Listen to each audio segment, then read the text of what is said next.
Buenos días o buenas tardes a los que nos escuchen. Esta plática es una plática que nos quedó pendiente del quinto curso del diplomado. Por causas de fuerza mayor no nos alcanzó el tiempo para dar esta charla. Y dado que del sexto y último curso de este diplomado, que va a ser el próximo fin de semana en Bahía de Quino, vamos a seguir tratando esto, pero ya en base a un proyecto nuevo del cual vamos a platicar en el diplomado. Pues decidimos grabar esta charla que no pudimos dar en aquella ocasión en Boisecobe, que justamente habla sobre un problema muy asociado a la cuestión de la diabetes, de lo que se conoce como síndrome metabólico. Acordemos un poquito que síndrome metabólico es cuando la diabetes viene acompañada de otras cosas aparte, ¿no? Como son la obesidad, como es la misma hipertensión, como son ya después las complicaciones a nivel micro y macrovascular. Entonces, pues nos acompaña alguien ya muy conocido por ustedes, el doctor Gerardo Mado. Ya es la tercera vez que nos acompaña en este diplomado. Buenas tardes, Gerardo. Buenas tardes a todos. Y pues bueno, el contenido de esta charla se los presento en esta diapositiva. Ahí podemos ver una imagen ya de por sí un poco espectacular, ¿no? En el sentido de que se ve un vaso sanguíneo. Justamente eso que vemos ahí son los glóbulos rojos, y vemos justamente pues un marcador ahí que es un baunanómetro o esfingomanómetro, así se llama los aparatos para tomar la presión, que está marcando una presión de 160, que no sabemos si es la diastólica o la sistólica, ¿no? Porque acuérdense que cada vez que nos toman la presión nos dicen: tienes, por ejemplo, 130, 90, tienes 120, 80, o sea, te dan dos números. Entonces, la presión que estaba más alta Sistólica. es la Es la sistólica. sistólica, ¿no? Cuando el esfuerzo del ventrículo izquierdo está haciendo para expulsar la sangre rica en oxígeno y en nutrientes y que van a distribuirse al resto del organismo. Y la presión que es cuando va descendiendo en ese relojito, la flechita, la aguja que tiene ahí, hasta que desaparece el último sonido, es la presión diastólica, es decir, la sangre que viene de retorno, pues, y que viene recogiendo todos los desechos que el organismo generó en el proceso de su propio metabolismo y está capturando, está captando la sangre de retorno, pues, ¿no? Entonces, esos dos valores de inicio y de cierre del ciclo del proceso de la circulación son la presión sistólica y la presión diastólica, cada una de ellas, y eso compone los valores de la presión, ¿Y ¿no? cuál es la que le dicen a uno que es más grave que se le suba a uno, la diastólica o la sistólica? Es que se supone que el esfuerzo que hace el corazón de la parte izquierda del ventrículo, es el primer sonido, ¡pum! Es 4 veces mayor que la diastólica. Es decir, hay un diferencial de 40 milímetros de mercurio entre la más alta con la más baja, 120, 80, ¿sí? Y obviamente, pues obviamente si no tenemos un retorno con esos valores, dentro de esos valores apropiado, pues el corazón izquierdo, la parte del ventrículo, pues que va izquierdo, que va a bombear la sangre oxigenada, rica en nutrientes, pues va a empezar a alterarse, a funcionar más rápido y no necesariamente va a mejorar la baja, a veces se queda igual. Entonces, y aumenta más, y el diferencial que hay de 40 milímetros de mercurio aumenta en la sistólica versus o contra la diastólica. Entonces, si no mejora la diastólica, pues el problema es de que sí puede haber un problema ya de edema agudo de pulmón, tiene que haber un retorno venoso dificultoso, tiene que haber algún problema renal que no está teniendo una filtración correcta y adecuada, en fin. Entonces, sí, la diastólica se constituye en un serio problema, ¿no? Sí, porque hagan de cuenta que es una manguera, ¿no? Las venas, ¿no? Entonces, Sí. cuando el corazón se contrae para expulsar la sangre, pues nos anuncia la presión de la cifra más alta, ¿no? La que está más para arriba. Y la otra la está midiendo cuando justamente el corazón se dilata, ¿no? Entonces, imagínense lo mismo, no es como una bomba, ¿no? Si una bomba que le inflamos más o que la llenamos más o le quitamos más el aire, ya sea de aire o de agua.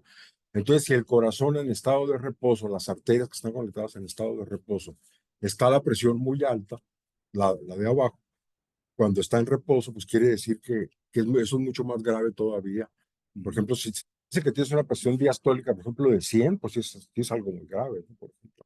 Pues sí, ya de 100, de 110 y la diastólica está en 110, quiere decir que sí, ya la trae muy, muy alta. generalmente eso se asocia ya con problemas de válvula o un problema de necrosis que se ha debilitado esa parte del corazón, que es el ventrículo izquierdo, que no está ejerciendo esa presión que el organismo necesita, pues, ¿no? Para que eyecte, se dice, la sangre con la fuerza que se necesita para que llegue a todos lados.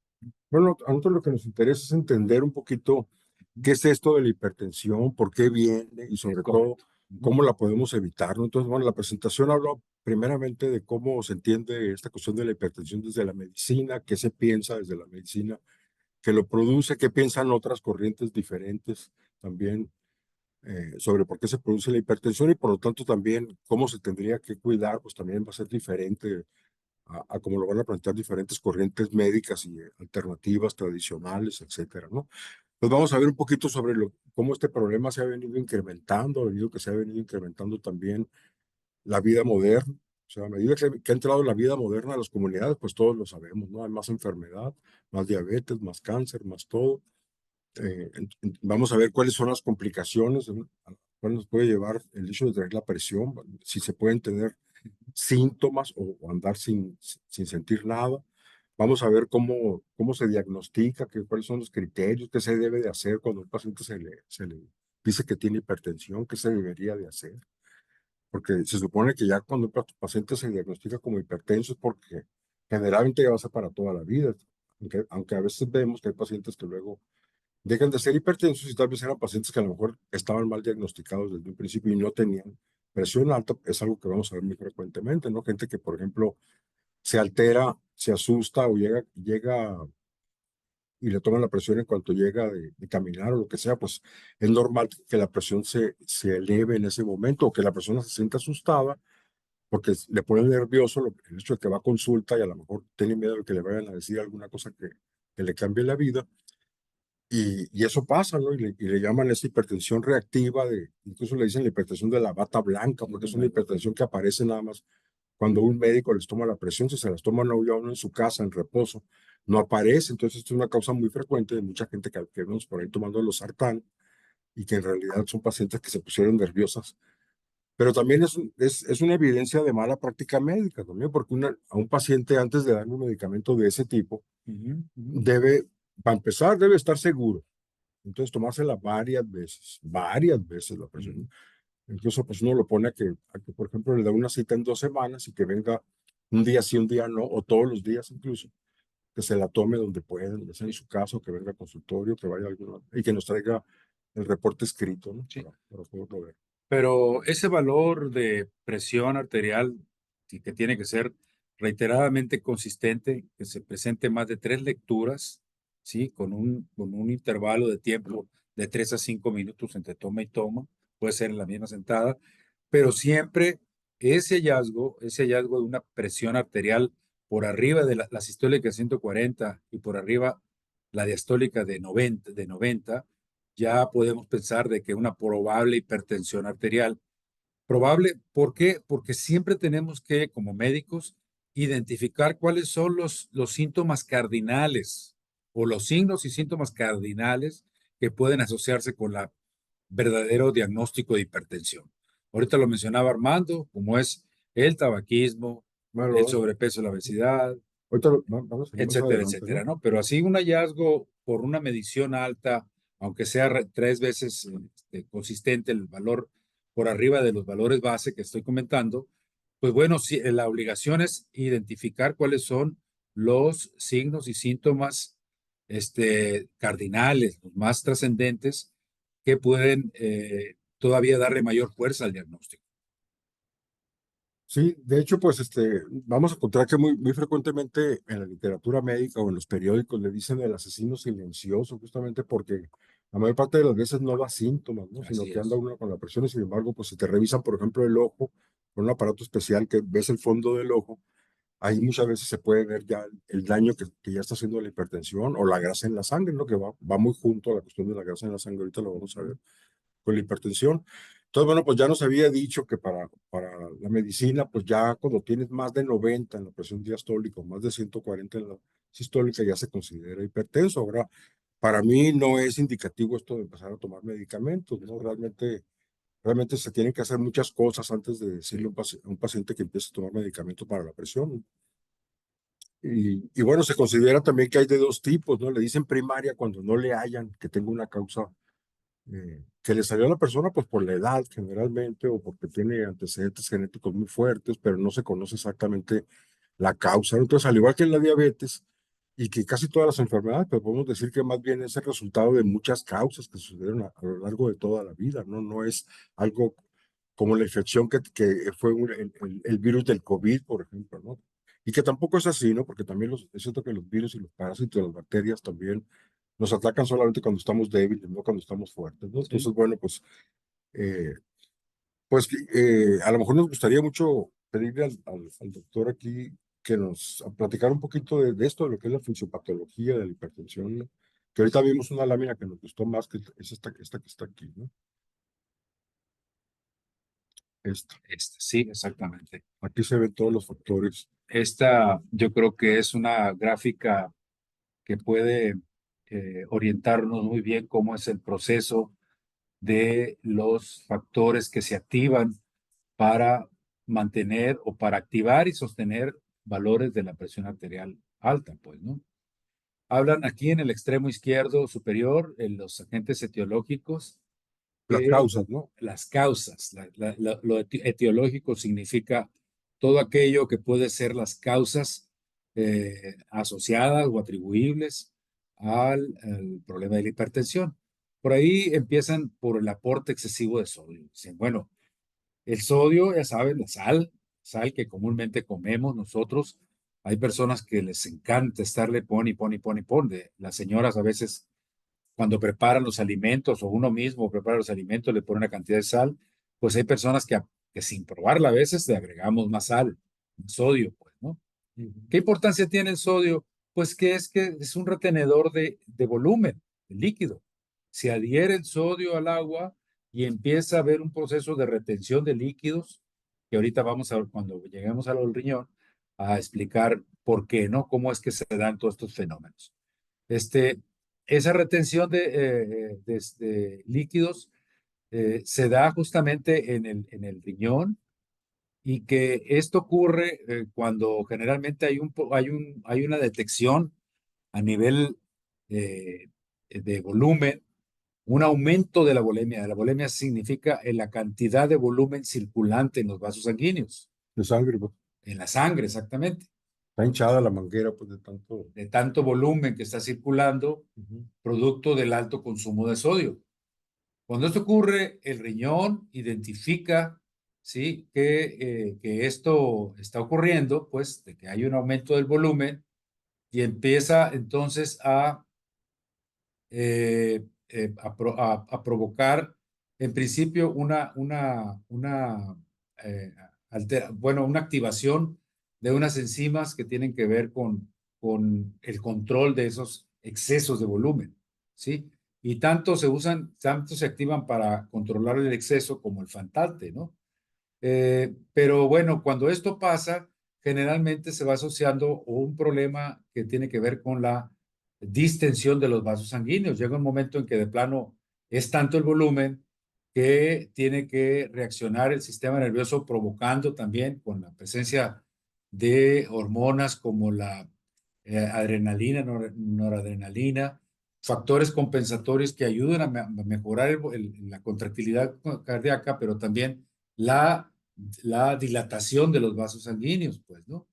Entonces es un jueguito que se activa ahí tanto para controlar el volumen, pero ya el riñón empieza a activar para el exceso unas enzimas que se llama renina-angiotensina 2 para aumentar la excreción a través del riñón de agua y sodio, ¿sí? Pero que también a veces se retiene potasio. Entonces empiezas a caer en una desbalance entre sodio y potasio, ¿no? Y esto hace que haya también una vasoconstricción. Se cierran los vasos sanguíneos al excretarse el volumen, o sea, orinar pues más volumen, y empieza con esa constricción de los vasos a compensar el volumen necesario para poder tener valores dentro de lo que pretendemos tener. Por abajo de 140 la sistólica y por abajito de 90 la diastólica, ¿no? Entonces, ocurren muchas cosas en el riñón ahí que tienen que ver con la permeabilidad en la unidad funcional del riñón, que es la nefrona, aumenta la permeabilidad, se abren más los poros y empieza a haber filtrado mayor de agua y sodio. Y se empieza a retener potasio y calcio también. Entonces, este fenómeno eh, es un factor compensatorio cuando la presión es alta, pues. Y al inverso ocurre cuando es un problema de presión baja, pues, ¿no?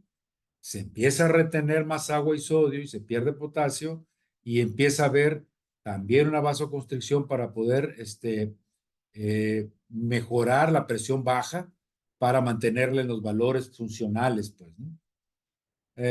Eso es un juego constante que el organismo tiene y está determinado por el volumen de líquidos que estemos tomando, que estemos comiendo, el volumen de sal también, ¿sí?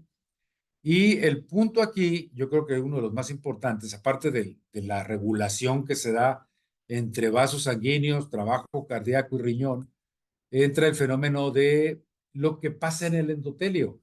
El ¿Qué es el endotelio endotelio? el endotelio es la parte íntima, le decimos, la capita íntima que está dentro del vaso sanguíneo, de la Las vena y las arterias. arterias, ¿sí? Esa íntima. Cuando hay un fenómeno de hipertensión arterial, el chasquido o la expulsión de sangre a alto volumen, pues, por el gran esfuerzo que hace el corazón, si este se vuelve un problema crónico, puede haber lesiones de esa capa, de esa íntima, que se llama Inflamación. una inflamación. Se activan todo lo que es la cascada Citoquímicos. de las citoquinas, se llaman, Ujú. y de las interleucinas, particularmente la interleucina 1, son uno de los factores que provocan el proceso inflamatorio que se vuelve crónico. Y si la presión arterial no se controla, ¿sí? No se regula la presión arterial, puede haber daños importantes en esa íntima, en esa endotelio del vaso, que si se asocia con otros fenómenos que pueden estar presentes en una persona con hipertensión arterial, como es el tema del estrés, como es el tema de la obesidad, como es el tema del tabaquismo, como es el tema del sedentarismo, es decir, no hace nada de actividad física la persona. Y la obesidad por sí mismo a veces está determinando una gran presencia de colesterol, de calcio. Bueno, y está la imagen esta, ¿no?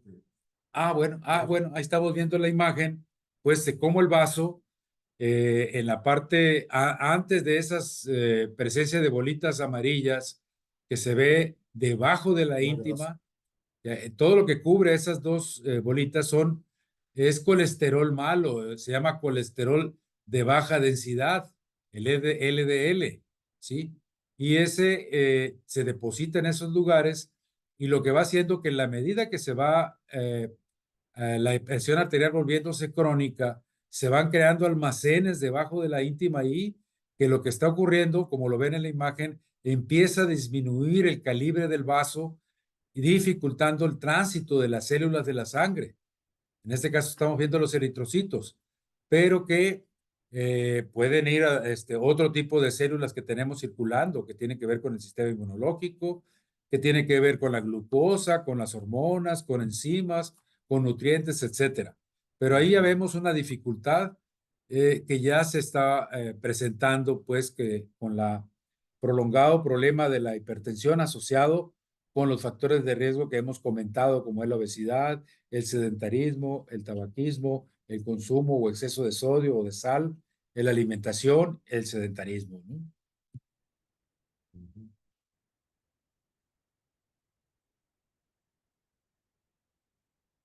Aquí en esta gráfica lo que estamos viendo son los elementos que se toman en cuenta. Por eso comentaba Armando que no solamente por haber encontrado un valor por arriba de 120 y 90 en la presión arterial es suficiente para hacer el diagnóstico. Es a partir de ahí que empezamos a hacer un estudio, un análisis, tanto clínico, es decir, todo lo que el médico va encontrando a través del interrogatorio y de la búsqueda que haga con el contacto médico-paciente orientado a encontrar factores de riesgo propios en la persona, como el estrés, cómo es la personalidad de este individuo, a qué se dedica, cuánto gana, en términos para saber si el ingreso es igual a los requerimientos que tiene como persona y como miembro de una familia, como de un grupo. ¿Qué come? ¿Cómo come? ¿Se atiende su boca? ¿Tiene problemas de infecciones? Todo el interrogatorio, toda la búsqueda de factores que se pueden llevar a cabo la identificación o no a través de la relación del médico y el paciente. Pero en este caso, en este cuadrito que estamos viendo ahí, estamos viendo los 7 grupos importantes de datos que tenemos que investigar. Unos de ellos son obviamente muy fáciles, como la edad del paciente, si es hombre, si es mujer, y ya las estadísticas, la perspectiva epidemiológica del problema es personas igual o mayores de 55 años y hombres y mujeres iguales o mayores a 65 años, perdón, eso es en mujeres, 55 años en los hombres, ya es un factor de riesgo importante para la hipertensión arterial esencial o primaria, pues, ¿no? Pero esto quiere decir que le pega más al hombre, ¿no? Le pega más al hombre y más temprano, Pero pasando los 65 años, digamos que ya sea igual. más o menos O sea, la igual. mujer también se vuelve proclive a los infartos, a la hipertensión. Sí, Eso porque las hormonas, cuando la mujer está arreglando todavía las hormonas que tiene, la protegen. son factores Y cuando ya protectores. viene la menopausia, a partir de ahí ya Sí, se vuelve como igual que el hombre, entonces sí, empieza también con sí. lo mismo. Incluso el hombre lo que sufre, y lo sufre muy tempranamente, 50, 55, un descenso en el conteo, en la medición de la testosterona, que es la hormona activa en la mujer, en La el hombre, hormona, ¿no? la- Sí. sí. Entonces, aquí son circunstancias eminentemente hormonales y por edad, ¿no? El otro tema que tiene que ver con lo de la obesidad que comentábamos, que en ocasiones en grandes proporción asociado está a la obesidad, el fenómeno de la dislipidemia. Ahí vienen los valores, por ejemplo, no es importante que se los graben, pero que sepan que hay, para fines prácticos, colesterol bueno y colesterol malo. Hay investigaciones actuales que hablan, que dicen que en términos generales el colesterol general no es tanto el problema, sino la composición de ese colesterol. Y se enfoca particularmente a dos elementos, que son a tres. El colesterol de baja densidad, el colesterol de alta densidad y los triglicéridos. Sí. Estos tres elementos contribuyen a que se formen esas placas ateromatosas que vimos en la gráfica anterior, que van disminuyendo el calibre de los vasos sanguíneos, y esas bolitas blancas, amarillas, que están debajo de la íntima y tapando, disminuyendo, estamos hablando de colesterol de baja densidad. Y dentro de hay un colesterol de baja densidad que es estable, que puede estabilizarse y que puede calcificarse y no dar mayor problema durante muchísimos años, o puede ser colesterol inestable, que es el lipoproteína A o APO, ¿sí? Que de baja densidad, ¿no? Que se vuelve muy activo y que puede ser detonante de que O sea que se ocurran, desprende, pues, se forma se desprende, pero trombos. también activa una serie de factores que van a Claro, contribuir a que se presenten fenómenos como, por ejemplo, mayor riesgo de que se formen coágulos, trombos, trombos, ¿sí? embolia. Y que eso es el infarto, la embolia, es taponamiento de arterias en órganos clave como O el riñón, la hemorragia cerebral. problemas en los ojos, etcétera, ¿no? De que va disminuyendo la visión justamente porque no hay una circulación efectiva, no hay una circulación correcta, pues.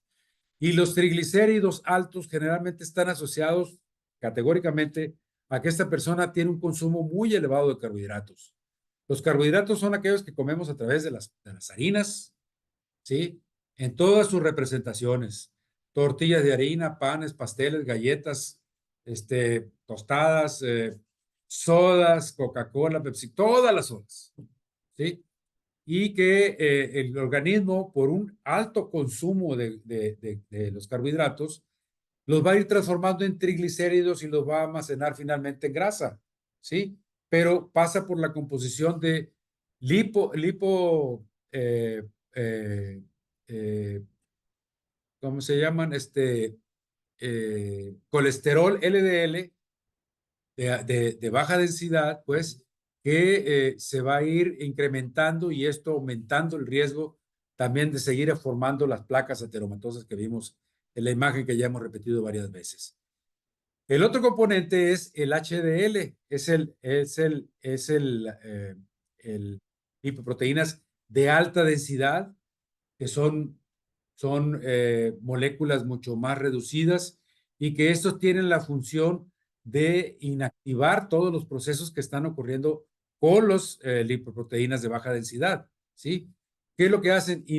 Participan en controlar los procesos inflamatorios crónicos que va desencadenando lo primero, todo lo que ya estamos hablando, y a la vez disminuir los riesgos de la conformación de los ateromas mayores, pero también la activación de todos los procesos que están vinculados a la formación de trombos, de coágulos, ¿sí? Y la inflamación en sí misma, pues.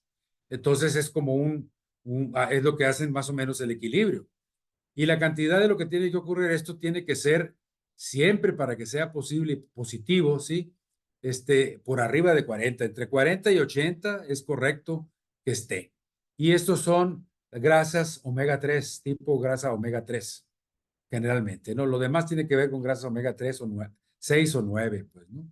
Que son grasas de origen vegetal, como la que ustedes conocen, que tanto se utiliza para aquí en los sonorenses, la manteca inca para las tortillas de harina, los tamales, etcétera, la de canola, el de girasol, el de capullo, el de maíz, todos esos aceites que estamos utilizando para la vida diaria, pues no es correcto que la estemos consumiendo, no es correcto, ¿no? Entonces, es un asunto que tenemos que también ver más adelante en el tema de la prevención y el control. Y el otro factor es el grupo de riesgo en términos de la diabetes. Una glicemia normal en ayunas, ya ahorita se empieza a que aquel que tiene 100 o más, después de 8 horas de ayuno, es un factor que habría que analizar, ¿sí? Y que estar haciendo una correlación con los primeros, por ejemplo, si hay elevación de triglicéridos junto con la elevación de la glicemia normal, que está por arriba de 100, podemos ver ahí que el paciente tiene un alto consumo de carbohidratos. Entonces, ahí nos va orientando, primero para el diagnóstico, pero segundo para las medidas que habría que implementar en él y revertir o regresar a factores que sean protectores y no de riesgo, ¿no? La intolerancia a la glucosa quiere decir que ya hay un problema en donde casa la glucosa con la insulina. No hay Pero en este caso es una prueba que te dan un líquido a tomar con Sí, mucha azúcar y a las 2 horas te sacan sangre, entonces ya te ajá. piden cuánto. Y Entonces, el otro se hace en ayunas, simplemente te vas sin pero nada. la interpretación es de que Sí. ya cuando tomas una cantidad de glucosa y te lo tomas y en un periodo determinado de 2 horas en promedio, te hacen una valoración de la glicemia y esta se encuentra por arriba de 140, 190, nos habla de que hay una intolerancia a la glucosa. No está casando la unión entre la insulina y la glucosa de manera correcta, de manera eficiente. Y si esto lo contrastamos con un estudio que ya se hace común, ya mucha gente lo conoce, que es la hemoglobina glucosilada, la que viene con HbA1c, si el Ok. valor de esta está por arriba de 5.7 a 6.4 o más, eso nos indica que la persona en los últimos 3 meses anteriores a la toma de este valor tiene ya una presencia de intolerancia a la glucosa. Hay una no conexión correcta entre el consumo de glucosa y la liberación de insulina para su captación correcta, ¿no? Entonces ya empiezan deficiencias ahí. Y cuando la glicemia, la diabetes dice que cuando la glicemia en ayuno es arriba de 126 en más de 2 determinaciones, puede ser en el momento o en días diferentes, ¿sí? este, por arriba de 126 miligramos por decilitro, ya nos hace pensar en esta posibilidad de diagnóstico. Cuando ya nos habla de una glicemia por arriba de 200, igual o arriba de 200, después de 2 horas de haber hecho la prueba de tolerancia a la glucosa, eh, medimos después de las 2 horas la hemoglobina glucosilada y cuando esta es mayor de 6.5 nos dice que esta persona ya tiene 2, 3 meses atrás teniendo problemas con el manejo de la glucosa y con el desorden alimenticio, ¿no? Que eso trae. Y el peso, que está determinado por sobrepeso u obesidad, cuando el índice de masa corporal es mayor a 25, el índice de masa corporal se saca eh, cuando se saca Peso y la talla. el peso sobre cuadrado de la talla, ¿no? Ujú.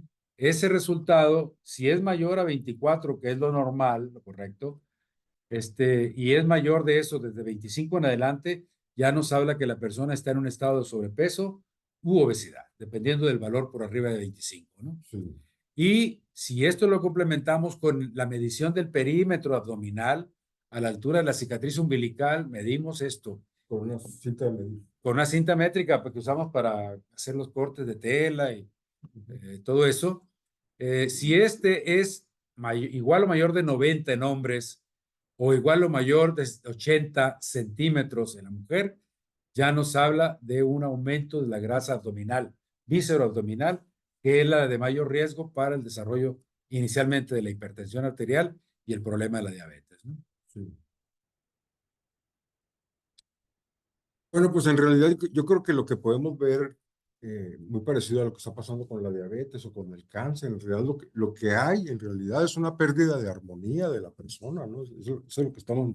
Yo creo que todavía no alcanzamos a entender exactamente qué es lo que sucede en la hipertensión, porque además no todo el mundo tiene el mismo camino fisiopatológico. Sí, sí, sí. Tiene mucho que ver con el consumo, con la herencia, también con el manejo del estrés de la persona, tiene que ver también con una idea que yo sostendría que cada uno de nosotros trae algún eslabón débil en la cadena del ser que somos. Entonces, ante una situación de estrés o lo que sea, pues el que algunos van a reaccionar por el cáncer, otros van a reaccionar por la diabetes, otros van a reaccionar haciendo la presión alta, otros van a reaccionar haciendo una depresión.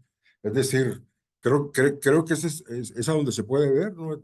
Este asunto, pues, de que realmente es la incapacidad, es la falla de muchos mecanismos compensatorios que ando bien, pues es la pérdida de ese equilibrio y son muchos los factores que intervienen, ¿no? Es tanto el mismo proceso de la edad, el envejecimiento, con el que se va perdiendo también la elasticidad, la flexibilidad, como parte también de que todos los tejidos de uno van perdiendo esa capacidad de la juventud, pues es hasta parte del mismo proceso del envejecimiento, ¿no? Lo que pasa es que, pues, con circunstancias agravadas por la nutrición, por los contaminantes, por el estrés sobre todo, pues hace que esto deje de ser algo simplemente degenerativo, ¿no? Sino que se convierta en algo que altera ya otras condiciones, ¿no? Y pues justamente ya nos había adelantado Gerardo algo, pues, de que los factores que más se asocian, por una parte, fíjense, ¿por qué será que está ahí el hecho de ser afroamericano, o sea, de ser negro de origen? Esto ha llevado mucho debate, Sí, ¿no? A exacto. muchísimo debate. Ahorita Sí. vamos a ver una cuestión que viene más adelante, ¿no? Pero ya habíamos visto que el ser obeso es un factor también de riesgo muy alto para hipertensión y diabetes. El comer mucha sal, también sabemos que comer mucha azúcar, pues tiene que ver con la diabetes.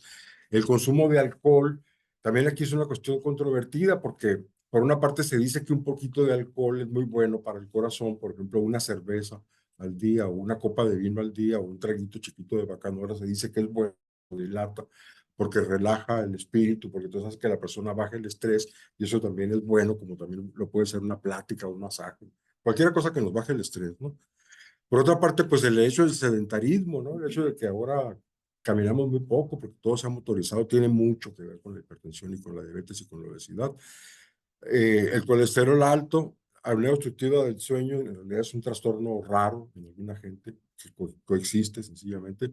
El consumo de tabaco, también se ha dicho mucho. Antes, ¿te acuerdas que cuando estudiamos medicina salía que uno de los factores de riesgo coronario era el café, el consumo del café? Sí, ¿Te cómo acuerdas no. que nos Sí, sí, sí. decían? Y sin Sí, embargo, eso lo tuvimos décadas.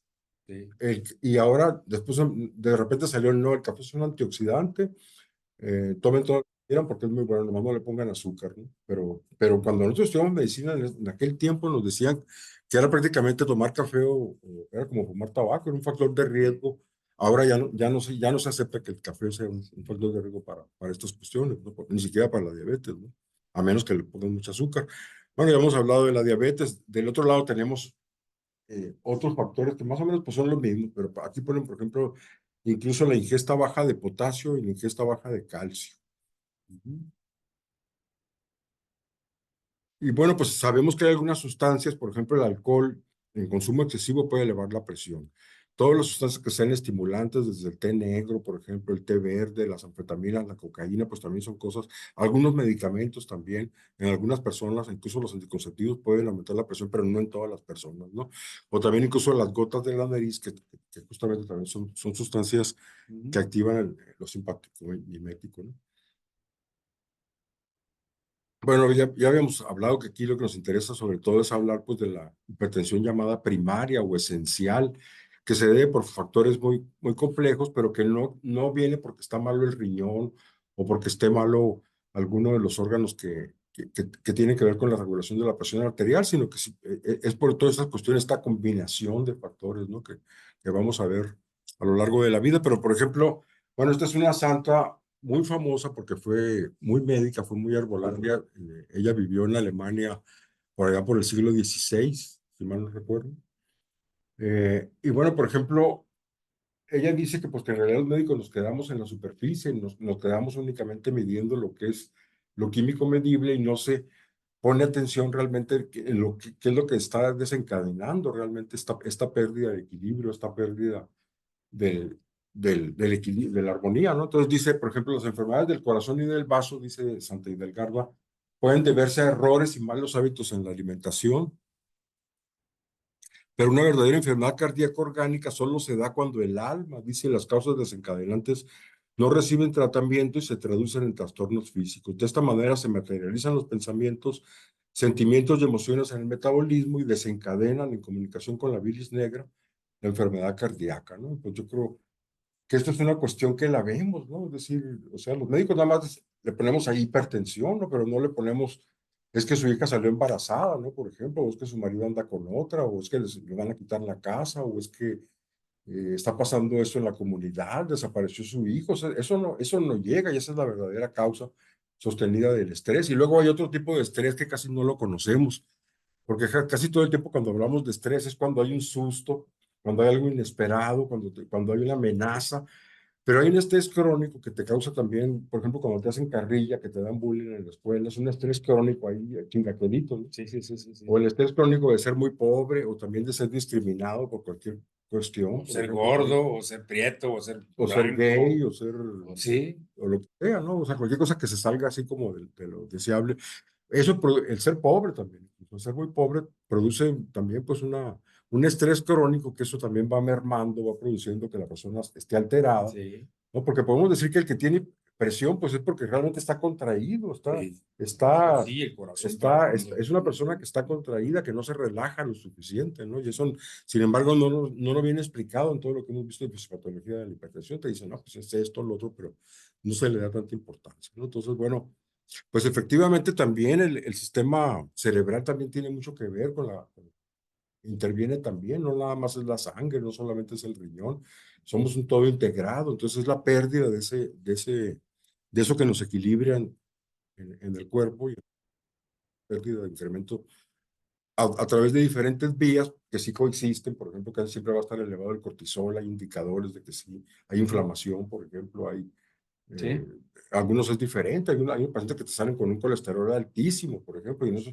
la causa primaria pues es el colesterol, en otros no, importa más el estrés, el grado de contracción que trae la persona sí, es nerviosa, correcto. el hecho de que no duerme, el hecho de que... Entonces van cambiando también las maneras en que reaccionamos ante los mismos estímulos, ¿no? Bueno, pues esta nos habla justamente pues del papel que tiene el estrés, porque también el mismo estrés te lleva al consumo de más tabaco, de más alcohol, o sea, se va ligando con otras cosas, ¿no? No ocurren estas cosas de manera interesante, ¿no? Y por ejemplo, estos desplazados en Colombia, por ejemplo, pues, hicieron un estudio y vieron, por ejemplo, bueno, pues que este estrés de ser desplazados, a pesar de ser pobre, pues también conectaba con este tipo de enfermedades. Antes se pensaba que el estrés y que la hipertensión y que los infartos y que el ácido úrico eran enfermedades de ricos, ¿no? Pero en la medida que se empezaron a hacer estudios, pues se empezaron a dar cuenta que esto era falso en realidad, que en realidad... Bueno, pues en esta gráfica pues podemos ver un poquito aquí eh, lo que sería el cálculo más o menos de las personas que tendrían hipertensión. Ujú. Sí, nos hablan de la prevalencia de hipertensión arterial en relación con la edad, pues, ¿no? La prevalencia quiere decir el número de casos que en un determinado momento y lugar se toman de esas diferentes edades y se identifica si está o no la presencia de la hipertensión arterial. Es un hallazgo, pues, ¿no? Y se ve que obviamente en la medida en que la edad aumenta, el riesgo de que de la prevalencia de la hipertensión también se incrementa. Y los estudios que se han hecho en el tiempo aquí en México ha sido a través de encuestas nacionales de salud que se han venido aplicando de ya hace bastantes años, ¿no? Fíjense, en el año de 1993 se obtuvo una prevalencia del 26.6%, es decir, el 26.6% de la población de 20 años y más tenía hipertensión arterial, ¿sí? Y luego se hizo eh, la encuesta nacional de enfermedades crónicas y se encontró que el 30.05 correspondía al tamaño de la O sea, como prevalencia. la tercera parte de la gente, ¿no? Exactamente, una tercera Y de parte, diabetes, acuérdense, ahorita más o menos es como 1 de cada 5 en México. más o Tenemos menos. diabetes. Bueno, yo no tengo Sí, diabetes. no, ni yo, pero sí también tiene, me parece que también es otra de las enfermedades silenciosas que a veces tardamos mucho en identificarla con fines diagnósticos, pues, Ujú. porque la persona no va a la consulta, ¿no? Otro dato es de que en la encuesta nacional de salud en el año 2000 ya subió a 31.6 de las personas de 20 y más años eran diabéticas. Y No, hipertenso. perdón, hipertensas. Y en el año del 2006 se mantuvo más o menos, bajó una décima, 31.5 Pero más o menos la en tercera encuesta parte, nacional. ¿no? Vamos viendo que 3 de cada 10 mayores de 20 años tienen problema de hipertensión arterial, de acuerdo a las encuestas nacionales de salud que se han hecho en México. Pues. Pues, Y esto, para fines de entender la magnitud del problema en términos de, de, de, el impacto en salud, las enfermedades cardiovasculares, en donde se incluye la hipertensión arterial, por supuesto, es la número uno como causa de muerte entre los mexicanos. ¿Sí? Ya no vamos a hablar del mundo, pero entre los mexicanos es la causa número uno. De eso nos morimos más los mexicanos. Y el costo, fíjese, para atender a ese tamaño de problema de 3 de cada 10 personas que sí, son hipertensas, el Seguro Social dijo que le costaba casi el 14% del total de su presupuesto. El 14% de todo lo que tiene para atender todas las enfermedades le costó al Seguro Social en el año del 2012 y que eso significó un total de 3,100 millones de pesos. O sea, mucho dinero. ¿Y saben qué es lo peor? Muchos de ellos no se controlan porque abandonan tratamiento, porque no modifican la alimentación, porque no dejan de fumar, porque no dejan de tomar, porque no cambiaron de ser sedentarios a salir a caminar en la mañana, en la tarde, lo que sea, y el problema prácticamente no cambia. bueno, pero yo creo que tiene que ver mucho con algo. Es que realmente, pues a mí me ha tocado ver que la mayor parte de los pacientes que conocemos y los familiares y todo, Ujú. pues consideran que básicamente el tratamiento tiene que ser tomarse la pastilla de la Ah, sí, presión. es que le abonamos. O sea, y ahí se va todo y la única cosa es que tomaste la pastilla de la presión. Sí, es que eso es cierto. Y yo creo que es uno de los errores que estamos cometiendo en el mundo. Y los mexicanos, pues obviamente también estamos en esto. Es que estamos en la creencia que si nos tomamos la metformina para la diabetes, o nos tomamos Los el saltan. losartán, o el metoprolol, o el Sí, es bisoprolol, sí. o los medicamentos antihipertensivos, es más que suficiente para controlar el problema y seguir viviendo como lo estábamos haciendo. Bueno, pero también hay un detalle. Imagínate tú la tercera consumiéndote mensualmente. Imagínate el gasto nada más No, de lo que claro. tiene que. O Sí. sea, es un negociazo enorme tener a la tercera parte de la población con hipertensión y a la quinta parte con diabetes y al Sí. 10% con cáncer y al 30% con depresión y así. Entonces, es un Ujú. negociazo enorme. Entonces, en realidad no conviene que la gente busque otras maneras de curarse, porque dejaría de ser un gran negocio, ¿no? Sí, Ese es el asunto realmente, ¿no? pero el asunto es de que cuando se investiga, de total de las personas en México, le preguntamos, oye, ¿qué onda con el fenómeno de la muerte? ¿Te cuadra el tema? No, no, no, no quieren hablar de la muerte. No les gusta. O que te quedes en la cama tirado ahí, que dependas de otra persona para comer, para bañarte, para cambiarte, para... No, no, no, no. O sea, nos asusta el tema. Pero no hacemos absolutamente mucho para eso, pues. No hacemos casi nada. Y el medicamento no es un hábito suficiente y determinante para que se controle algún problema, que si no modificamos la forma en que estamos viviendo, en que estamos comiendo, en que estamos durmiendo, en que estamos tomando, en que estamos fumando, si no modificamos nada de esto, el losartán no va a arreglar nada, la menformina no va a arreglar nada. Es negocio para los que compran y venden el medicamento y usan, pero es un mal negocio para nosotros porque no es razón suficiente para curar un problema.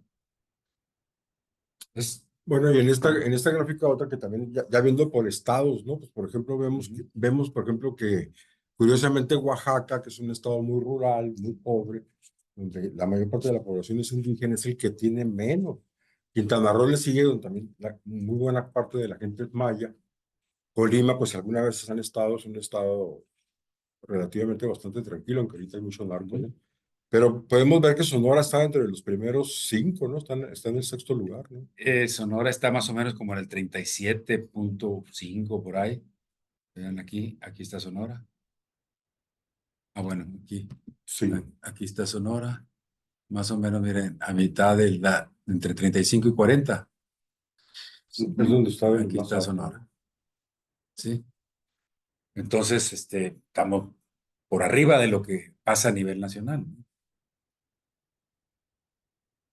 Bueno, y está esta cuestión que en Estados Unidos, curiosamente, pues han visto que la gente que viene de África, la gente de piel negra, tiene 10% más de hipertensión que gente que no es, gente que es chicana, por ejemplo, que son asiáticos o que son gringos blancos, pues no tienen tanta presión. Entonces dicen, bueno, pues debe haber un componente genético, incluso sacaron un medicamento especial para los negros que tenían. ¿Tú te Ujú.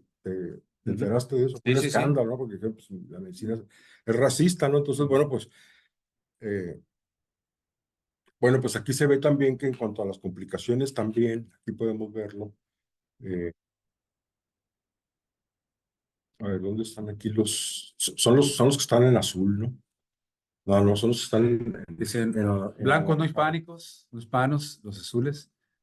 Bueno, Los- que tienen mayores complicaciones, o sea, no solamente tienen más presión, sino que se les complican más, entonces necesitan más diálisis, les dan más infarto, les dan más embolias, todo ese tipo de cosas, y bueno, pues dicen, pero resulta que si vemos esta siguiente, por ejemplo, pues esto se ve, la gente que está en la cárcel en los Estados Unidos, entonces podemos ver aquí que, por ejemplo, eh, estos son miles, ¿no? Son miles, son personas que son Ujú. entonces podemos ver que hay una gran diferencia muy grande entre el número de gente blanca que está en la cárcel, son chicanos, o sea, gente que viene de los países como el nuestro, parado con ellos es mucha la cantidad Sí, entonces, bueno, pues esto tiene mucho que ver con la historia de cómo los han tratado en Estados Unidos. Entonces, pues hay toda una parte, digamos, de la gente que se dedica a estudiar la salud que dice, pues no me vengas con que es una cuestión genética.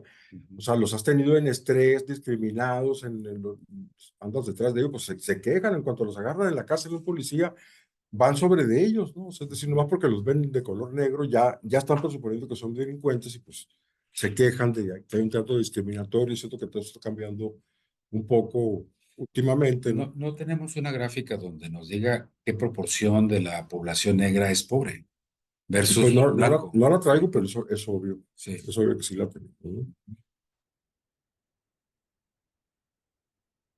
Bueno, pues en cuanto a las complicaciones, ¿no? Pues, por ejemplo, aquí, esta podemos ver cómo cuando no se trata, pues ya hemos venido hablando que te lleva hacia la insuficiencia cardíaca, esa es la gente que le crece el corazón, que cuando toman una radiografía se le ve el corazonzote grandote, porque el corazón, como cualquier músculo, cuando lo usas mucho, pues crece, ¿verdad? El músculo se pone más grueso, más todo. El corazón le pasa lo mismo, entonces va creciendo. Hay un momento en que ya no puede crecer más, Entonces empieza a filtrarse el suero. Entonces el suero que ya no se puede ir por las venas, se empieza a ir, la gente se le empiezan a hinchar las piernas, al rato se le empieza a hinchar también el estómago de agua que tiene retenida que no puede sacar porque el corazón ya no le bombea. Claro, para cuando ya llegan las cosas a este grado, es cierto que la insuficiencia cardíaca también se puede llegar por otras causas, no solamente por la hipertensión, te puede llegar también por una falla de las válvulas, te puede llevar también del infarto, te puede llevar una cosa que es menos que el infarto, que es la angina de pecho, que es cuando es que te va a dar el infarto, pero no te llega a dar, pero sí te cierra las arterias y le falta riego al corazón. Te da problemas luego también con arritmias, ¿no? Que el corazón ya empieza, en vez de ser ta-ta, empieza a ser ta-ta-ta-ta, ta-ta-ta, empieza a, a latir ya de una manera desordenada, ¿no? En algunos casos, pues te puede llevar a la muerte súbita, generalmente pues va a ser por hemorragia o por infarto, hemorragia cerebral. Aneurisma ya es otra causa, es cuando una de la aorta, por ejemplo, alguna de las grandes arterias se dilata mucho hasta que se revienta, ¿no? Esto, si se revienta no te da tiempo de llegar a un hospital ni a un quirófano. A alguna gente se la han diagnosticado antes de que se le reviente y la han operado. Pues te lleva también a complicaciones con la vista, igual que la diabetes también. Ahí puedes volverte ciego incluso por una hipertensión. Te lleva hacia el ataque del riñón, aunque yo creo que es raro, ¿no? Que realmente la hipertensión por sí sola te lleve a una insuficiencia renal crónica. Digo, a mí no me ha tocado verlo, ¿no? Porque Pues casi todo el tiempo son pacientes que ya están complicados con eh, diabetes, en por ejemplo, realidad, ¿no? por la hipertensión misma, también la nefrona sufre y Sí. empieza a tener un problema de permeabilidad alterada. Por otro lado, es que los vasos sanguíneos que nutren pues al mismo riñón también se ven taponados. También sufren el problema de la aterosclerosis. Entonces, también hay una falla por carencias, pues, desde el punto de vista de la circulación de sangre enriquecida con nutrientes, oxígeno, etcétera, ¿no? Bueno, y todo esto, pues, ya habíamos hablado también de ACV, quiere decir accidente cerebral vascular, puede ser una embolia, puede ser una isquemia. Isquemia es cuando no te llega la sangre, o puede ser un trombo, un coágulo que te bloquea así, ¿no? Un coágulo que se forma, o puede ser hemorragia, ¿no? Puede ser de esos tipos. Te pueden dar microinfartos que entonces pierdes ya la razón, la gente se vuelve demente, por ejemplo, por problemas de la circulación. Y luego ya hemos hablado de la arteriosclerosis, ¿no? Y luego, pues aquí estamos viendo dos maneras de detectarse, por ejemplo, si la persona ya tiene muy avanzado el mal. Esto que estamos viendo arriba es lo que se ve adentro del ojo con un aparatito especial, uno aprende a verlo. Y eso es lo que uno ve porque tiene una lupa, ¿no? Y tiene una luz. Entonces, adentro de lo negrito del ojo, de la pupila, alcanza uno a ver. Entonces, ahí hagan de cuenta que está viendo que se mete uno dentro de la persona y está viendo cómo están sus arteritas. Entonces, si por ejemplo, si hay mucha grasa, ahí se ve. Incluso si están muy tensadas, se pueden ver que pierden la forma, incluso que se ven tensadas. Entonces, pues esto casi no lo hacen y yo sí lo hacía, ¿eh? Yo Yo cuando era también. médico familiar lo hacía todo el tiempo, pero verdad que nunca se los han hecho ustedes cuando van a consulta. Esto del fondo El del ojo. fondo de ojo. Es que ahora la medicina está de tipo, bueno, o sea, No tiene ni siquiera estuches no, diagnósticos ni lo muchas tienen, veces. ni lo tienen. Yo tenía el mío, Sí, yo personal. también. Yo iba a consulta con mi propio equipo, Sí, sí, hasta por higiene, ¿no? sí, sí, sí, Tener las perfecto. cosas de uno, además con las pilas bien. Y el de abajo es muy facilito, ¿no? Una tirita, incluso esta orina, cuando se ve así con mucha espuma, casi siempre te indica que tiene mucha proteína, y eso es muy malo. Tener proteína en la orina es muy malo. Un glucosa de proteína. No debe de tirar Sí. proteína uno por la Y orina, lo que pasa aquí es lo que ni estábamos glucosa. diciendo, ¿no? De que el riñón empieza a lesionarse, una lesión del riñón aguda y crónica, antes de llegar a la insuficiencia renal. Y se manifiesta justamente viendo esos resultados de que ya la nefrona, los filtros que tiene, ya no es eficiente. Es decir, las moléculas que no deben pasar a la orina, ¿sí? Y que al momento ya de expulsar la orina no deben de contener las moléculas grandes, como la de glucosa, como las proteínas. Cuando están presentes o una o la otra o las dos, significa justamente de que está el riñón insuficiente. Perdió la capacidad de filtrado y está incluso hasta disminuyendo la cantidad de filtración, pero también dejando pasar moléculas que no deben de pasar, ¿sí? Como las proteínas. Bueno, ya habíamos comentado qué tan frecuente es que se asocie con la diabetes. No Ujú. siempre va a pasar esto, pero en la mayor parte de las veces sí suele pasar, ¿no? Que Sí, los sí, pacientes tienen lo que se le conoce como una comorbilidad, ¿no? O sea, que sí. tienen más de una enfermedad. Es más común esta dualidad, esa asociación entre estas dos enfermedades cuando primero se es persona con diabetes, después se agrega la hipertensión por el daño endotelial. ¿Sí? Es así en ese orden. Primero diabetes, después hipertensión. Pero puede coexistir independientemente de una por separado, pues, ¿no? Puede haber hipertensión sin diabetes, puede haber hipertensión, aunque a veces es temporal, ¿no? Oye, no nos vamos a tener a esto, pero aquí esto lo van a encontrar en un manualito que les vamos a entregar en el próximo curso de Metasalud, ¿no?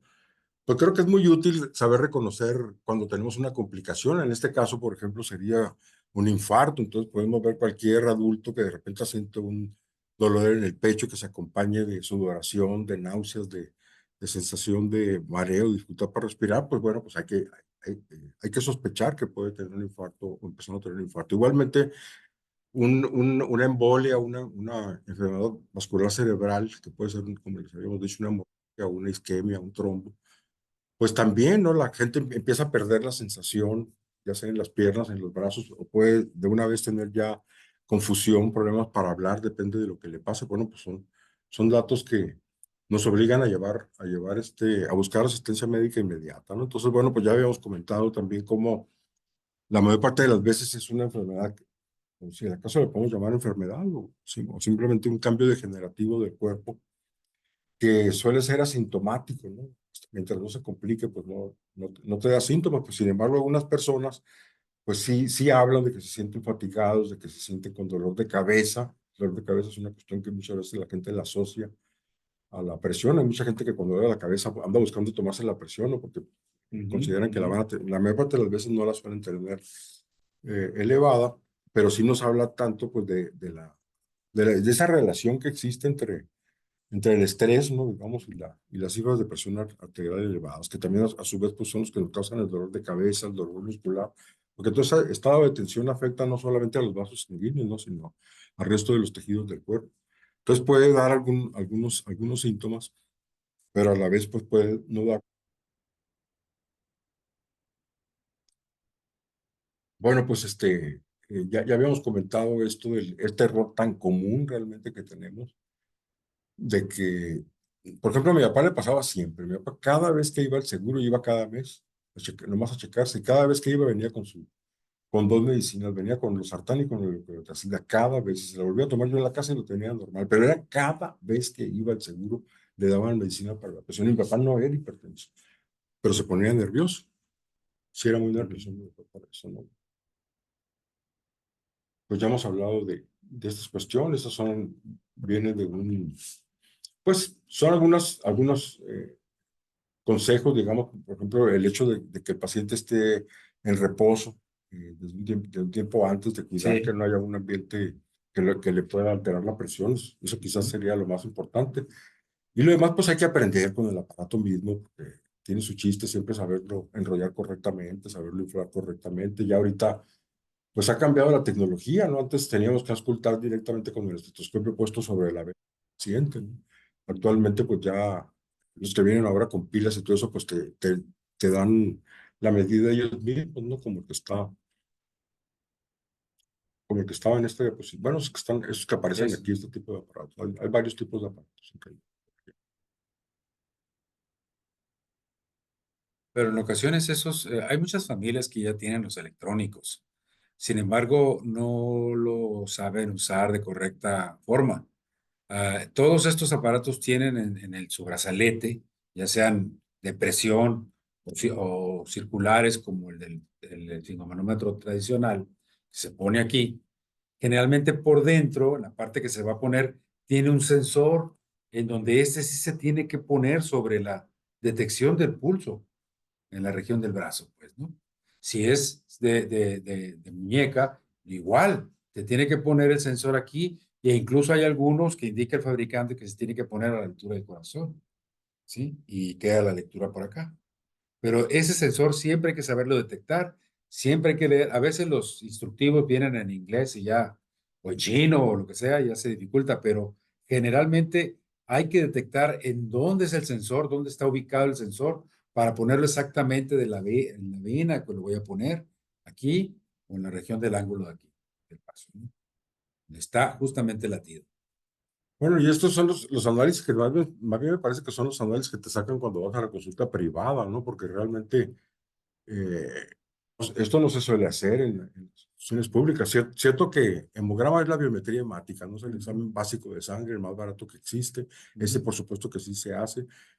Pedir la medición de la glucosa, pues yo creo que también hasta de rutina se tiene que hacer en cualquier paciente mayor ya de 40 años, por ejemplo, ¿no? Sí. O sea, de pura rutina. La creatinina sérica, pues también, y la ferritina, pues es ferritina la que está ahí. Mm, sí. Yo tampoco supe qué era. Pero la creatinina sérica es la que nos interesa ver para ver cómo está la función Del riñón, del riñón. igual que la urea, que es el que sigue el urato Exacto. sérico. El dato Eso sérico. del potasio yo considero que ya es un estudio muy acabado y muy caro como para hacerlo de rutina. Yo realmente Sí, estaba acostumbrado a perfectamente. hacerlo realmente solamente en condiciones hospitalarias, Sí, sí, no en sí. la consulta. Sí, Pero los especialistas sí trabajan en este nivel muy sofisticado. sí. Sí te mandan pedir esto, si vas con un cardiólogo, por ejemplo, con un internista, pues sí. Y luego te mandan a hacer, te mandan, perfil lipídico quiere decir cómo está la composición de las grasas de tu sangre. Entonces ya ahorita Gerardo nos platicaba que había un colesterol bueno, un colesterol malo y aparte los triglicéridos, y que todos se relacionan mucho con la dieta, pero también tiene mucho que ver con la herencia. No sé, hay gente que por herencia ya trae eh, pensión a reaccionar haciendo más grasa en la sangre, ¿no? Y bueno, el otro es para ver la cuestión de la tiroides. El Un TSH estimulante de creo la que también tiroides. es raro que se pida para un paciente hipertenso Sí, normal, solamente cuando encuentras alguna cuestión clínica, tal vez yo lo sí. mandaría a pedir, si no, no lo mandaría a pedir. El análisis de orina es absolutamente sistemático, hasta como chequeo general, te dice mucho el análisis de orina. Es obligado que sí se haga en cualquier paciente. Y luego está la cuestión del electro. Yo creo que también el electro, un paciente hipertenso, cuando ya se sabe que es hipertenso, o sea, cuando ya se corroboró que es una hipertensión, yo creo que es obligado también hacer este tipo de electro, Sí. de esto. Y lo que no comprendemos todavía o no tenemos claro, pues muchos médicos y la población en general, es de que el resultado de estos estudios no solamente es para confirmar el problema que nos llevó a hacer estos estudios, puede ser hipertensión arterial, sino que también tienen un valor predictivo, es decir, nos pueden predecir con los resultados que se encuentren la verdadera, la dimensión del riesgo que tiene esa persona de desarrollar tarde que temprano algún problema severo, pues, ¿no? Como un infarto, como un problema de enfermedad vascular cerebral, como una falla renal, etcétera, ¿no? Entonces, no solamente diagnóstico, sino también predictivo. Ahora, otra cuestión que también tenemos que comentar con respecto a las grasas, ¿no? Yo soy de la opinión de que la industria aquí farmacéutica está exagerando mucho las cosas para vender Sí, sus medicamentos. sí, por Por ejemplo, supuesto. en esta nos dicen que si tienes ya más alto el colesterol de 200, antes era de 250, por ejemplo, hace como Ujú. 20 años. Cuando yo Sí, estoy en sí, medicina era 250, ahorita ya lo bajaron a 200. sí, sí, es cierto. Y Y tú bueno, acabas de publicar sí, justamente en esta semana sí, que a veces el colesterol muy bajo se asociaba incluso a riesgos de salud importantes exactamente. en las personas de mayor edad. Exactamente. Entonces aquí, Sí. Y es muy común verlo cuando las personas les recetan que estén tomando estatinas, estatinas que son para bajar el colesterol. un medicamento que es la familia de las estatinas, que puede ser la simvastatina, rosuvastatina, El varias Lipitor es veces. el más famoso. El Lipitor o Bueno, comento, ¿no? El Lipitor y la Viagra son los dos medicamentos que se venden más en todo el mundo. O sea, sí. es el negocio más grande del mundo que tengan la grasa en la sangre. Ujú. Y pues yo he estado en contacto con médicos en Francia, por ejemplo, con la endobiogenia, ¿no? Que nos dicen jamás uses Ujú. estatinas por muy absurdo, ¿no? Porque realmente si el problema está viniendo de una alimentación Ujú. que viene, ¿no? Entonces, ¿cómo es posible que estés engañando al organismo para que tú sigas consumiendo toda la comida chatarra que consumes y crees que con una pastilla puedes Sí, seguir consumiendo todo esto? Entonces, exactamente. realmente aquí sí me parece una cuestión muy poco ética, Sí, es realmente correcto.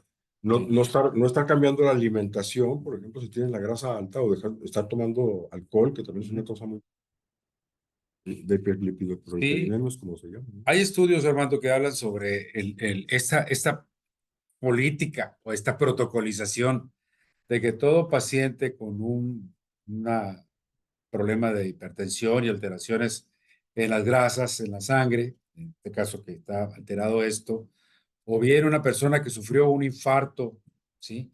Y le hicieron una cardiointervención ahí, o un evento vascular cerebral, de inmediato uno de los medicamentos que se agregan al manejo hospitalario, ¿sí? Es estatina a megadosis. 40 miligramos de rosuvastatina diarios, ¿sí? Y hay estudios que ya se hicieron en Estados Unidos, muy cuestionados por la industria farmacéutica, eso es real, Sí. que han encontrado que no hay cambios significativos en la mejora, ni en corto, ni en mediano, ni en largo plazo, estar dando esas dosis, al contrario. Pero sí bajaron los niveles de colesterol en el examen de laboratorio, eso sí. Sí, sí, en el examen de laboratorio, pero no hay una mejora significativa en contener o revertir el curso que lleva las complicaciones la hipertrigliceridemia o alto colesterol malo, etcétera, ¿no? Ahora, lo que se ha venido investigando y que se ha identificado con mayor veracidad, mayor plausibilidad, es que la estatina a bajas dosis, o sea, a la inversa, estoy hablando de la misma rosuvastatina, usarla a 2.5 o 5 miligramos 2 o 3 veces a la semana, obtienes más de ella un aspecto fundamental que tiene que ver con el daño que ya está, que es controlar el proceso inflamatorio severo. Sí. Sí. Bueno. Bueno, pues durante el encuentro esperamos pues justamente pues poder caminarnos hacia cómo pudiéramos crear una serie de consejos, por ejemplo, a partir de lo que se sabe de estos problemas y sobre todo ligándolo con lo demás, con la diabetes, con todo lo de qué modelo se pudiera usar para prevenir justamente o para que las cosas no se compliquen tanto, ¿no? ¿Qué sería lo que se pudiera hacer, ¿no?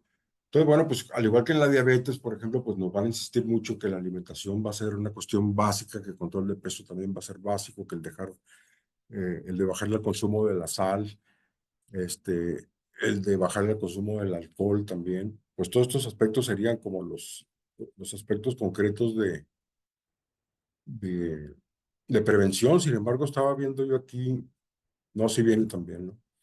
Viene de manera importante el ejercicio, de una manera muy importante, el ejercicio físico, ¿no? Bueno, pues por una parte, pues hay algunos consejos para reducir la sal. La gente de aquí del Colegio de Metasalud, los que le dan talleres a gente que ya tiene hipertensión y diabetes en los grupos de apoyo. Por ejemplo, le enseñan a la gente a que aprenda a leer las etiquetas de los alimentos, entonces a que vea ahí cuántos gramos de sodio trae. Ahorita tenemos la ventaja de que a partir de la pandemia pues empezaron a etiquetar ya la mayor parte de los alimentos que vienen con exceso de sal, exceso de sodio, exceso de grasa, pues te lo ponen en un hexágono negro, ¿no? Ahí te dice exceso de sal. Eh, y bueno, pues en general, pues ya sabemos todos que el consumir lo menos posible los alimentos procesados es quizás una de las materia preventiva que pueda haber, ¿no? Igualmente como no agregar sal extra a la que ya se consumió. Bueno, aquí viene una serie de indicaciones que tienen que ver con esto, lo que nos dicen siempre. Por ejemplo, consideramos que puede ser muy importante conocer cuáles son las fuentes de colesterol bueno y cuáles son las fuentes de colesterol malo para preferirlas cuando tengamos la oportunidad de elegir, ¿no? Y también lo que hemos encontrado también, tanto investigando la hipertensión como este asunto del colesterol y también el asunto de la diabetes, es que no solamente que hay una serie de plantas medicinales que bajan el azúcar y que coadyuvan para perder de peso o para bajar la inflamación, o sea, para atacar una serie o para desestresar a la persona, ¿no? Sino que también hay una serie de alimentos también, de los comunes, así como las calabacitas, el chayote, la jamaica, el tamarindo, etcétera, ¿no?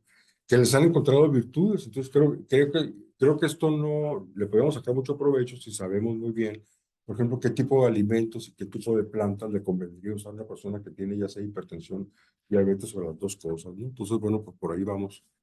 Pensamos que por ahí puede ir un camino muy interesante. Bueno, pues ya les habíamos comentado yo cómo el consumo de alcohol debe ser muy limitado. el dejar de fumar obviamente es algo que algunos no entendemos.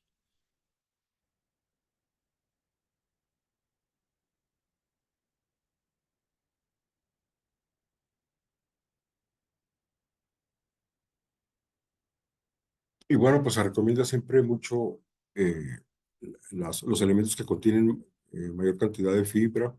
Pues es una especie también de, no es una pirámide, es un círculo de alimentación. Aquí le llaman el plato del bien comer, ¿no? Entonces dice, por ejemplo, como donde está arriba, verduras y frutas, dice, pues come muchas, ¿no? Te dice, ¿no? En cambio, leguminosas, que son los granos, como el frijol, como el garbanzo, como el maíz, eh, y alimentos de origen animal, dice, prefiere comer pocos, dice. Y de los cereales, dice, pues intenta comer los suficientes. Y además te dice, combina, ¿no?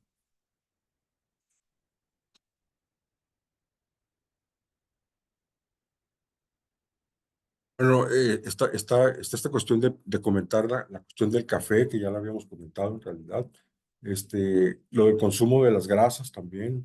Por ejemplo, se sabe mucho, no sé, los cacahuates, por ejemplo, aportan un tipo de colesterol y de grasas que son muy benéficas para la salud.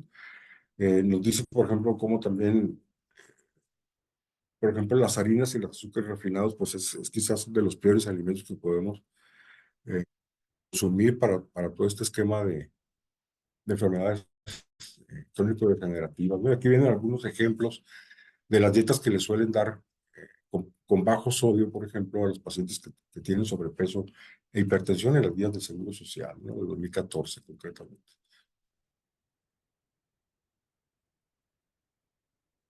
Bueno, aquí está, esto nada más era para mostrarles que había diferentes tipos de grasa en la sangre, o sea, no es nada más que hay un solo tipo de grasa en la sangre, o sea, cada uno de estos diferentes tipos de hiperlipidemias, así se llaman los tipos diferentes de excesos en la sangre, de grasa en la sangre que hay, tienen un diferente tipo de tratamiento, ¿sí? Entonces, bueno, también por eso es importante hacerlo, ¿no? Y en este caso, por ejemplo, pues aquí nos está poniendo la comparación, por ejemplo, entre distintos tipos de aceite con respecto a cuáles tienen mayor cantidad de grasa saturada y cuáles son los que tienen menor cantidad, ¿no? Entonces son consejos que vienen en el cuadernito que van a recibir justamente en el próximo. Aquí vienen algunos consejos para cómo cocinar con menos grasa también, ¿no? Hay muchos consejos realmente de cómo hacerlo usando el horno, usando el agua hervida, usando el comal, por ejemplo, ¿no? En vez de freír, por ejemplo, ¿no? Los ahumados también. Aquí viene algunos consejos para calcular las porciones. Por ejemplo, cuando te dan las dietas en el seguro o en alguna otra parte, pues te dicen 2 porciones de tanto. Bueno, pues ¿cómo las voy a medir? Así es. Bueno, por rescatar todos estos elementos estos son puros platillos tradicionales de aquí de Sonora, que son platillos muy sanos que se pueden perfectamente consumir. Gallina Los pinta, calabacitos, la gallina un pinta, el cocidito, guacamaqui, los nopales, por supuesto. Y bueno, verdolagas. pues esto lo vamos a revisar durante el objetivo del el encuentro próximo, pues va a ser invitarlos a producir justamente en el encuentro, pues un folleto justamente donde podamos hacerlo, que se pueda traducir después a las lenguas de los pueblos indígenas de Sonora. Algo muy sencillo con dibujitos, por ejemplo, la lista con dibujitos y todo, de todos estos alimentos que contribuyen y ponerlo, pues esto te contribuye a bajar la grasa o controlar el azúcar, a bajar la presión. Y bueno, pues podemos empezar a inventar incluso menús, por ejemplo, a partir de esto, ¿no? Ujú. Empezar a combinar, por ejemplo, si vas a dar una determinada comida, puedes procurar meter algún elemento, por ejemplo. Por ejemplo, puede ser el agua de Jamaica, que ahora descubrimos que el agua de Jamaica sirve para la hipertensión. Bueno, pues a lo mejor en esa comida ese va a ser el componente que te apoye Ujú, para que ujú. esta comida que ofrezcas tenga algún componente que le apoye al paciente que ya tiene la presión. Bueno, está, Oh, por ejemplo, las virtudes del ajo. El ajo tiene muchísimas virtudes, sí. realmente como no solamente para la hipertensión, también para la diabetes, para la grasa, para la inflamación en general, como antibiótico, también como regulador de una serie de cuestiones que baja también el colesterol y los triglicéridos. O sea, tiene una cantidad pues de propiedades realmente asombrosas.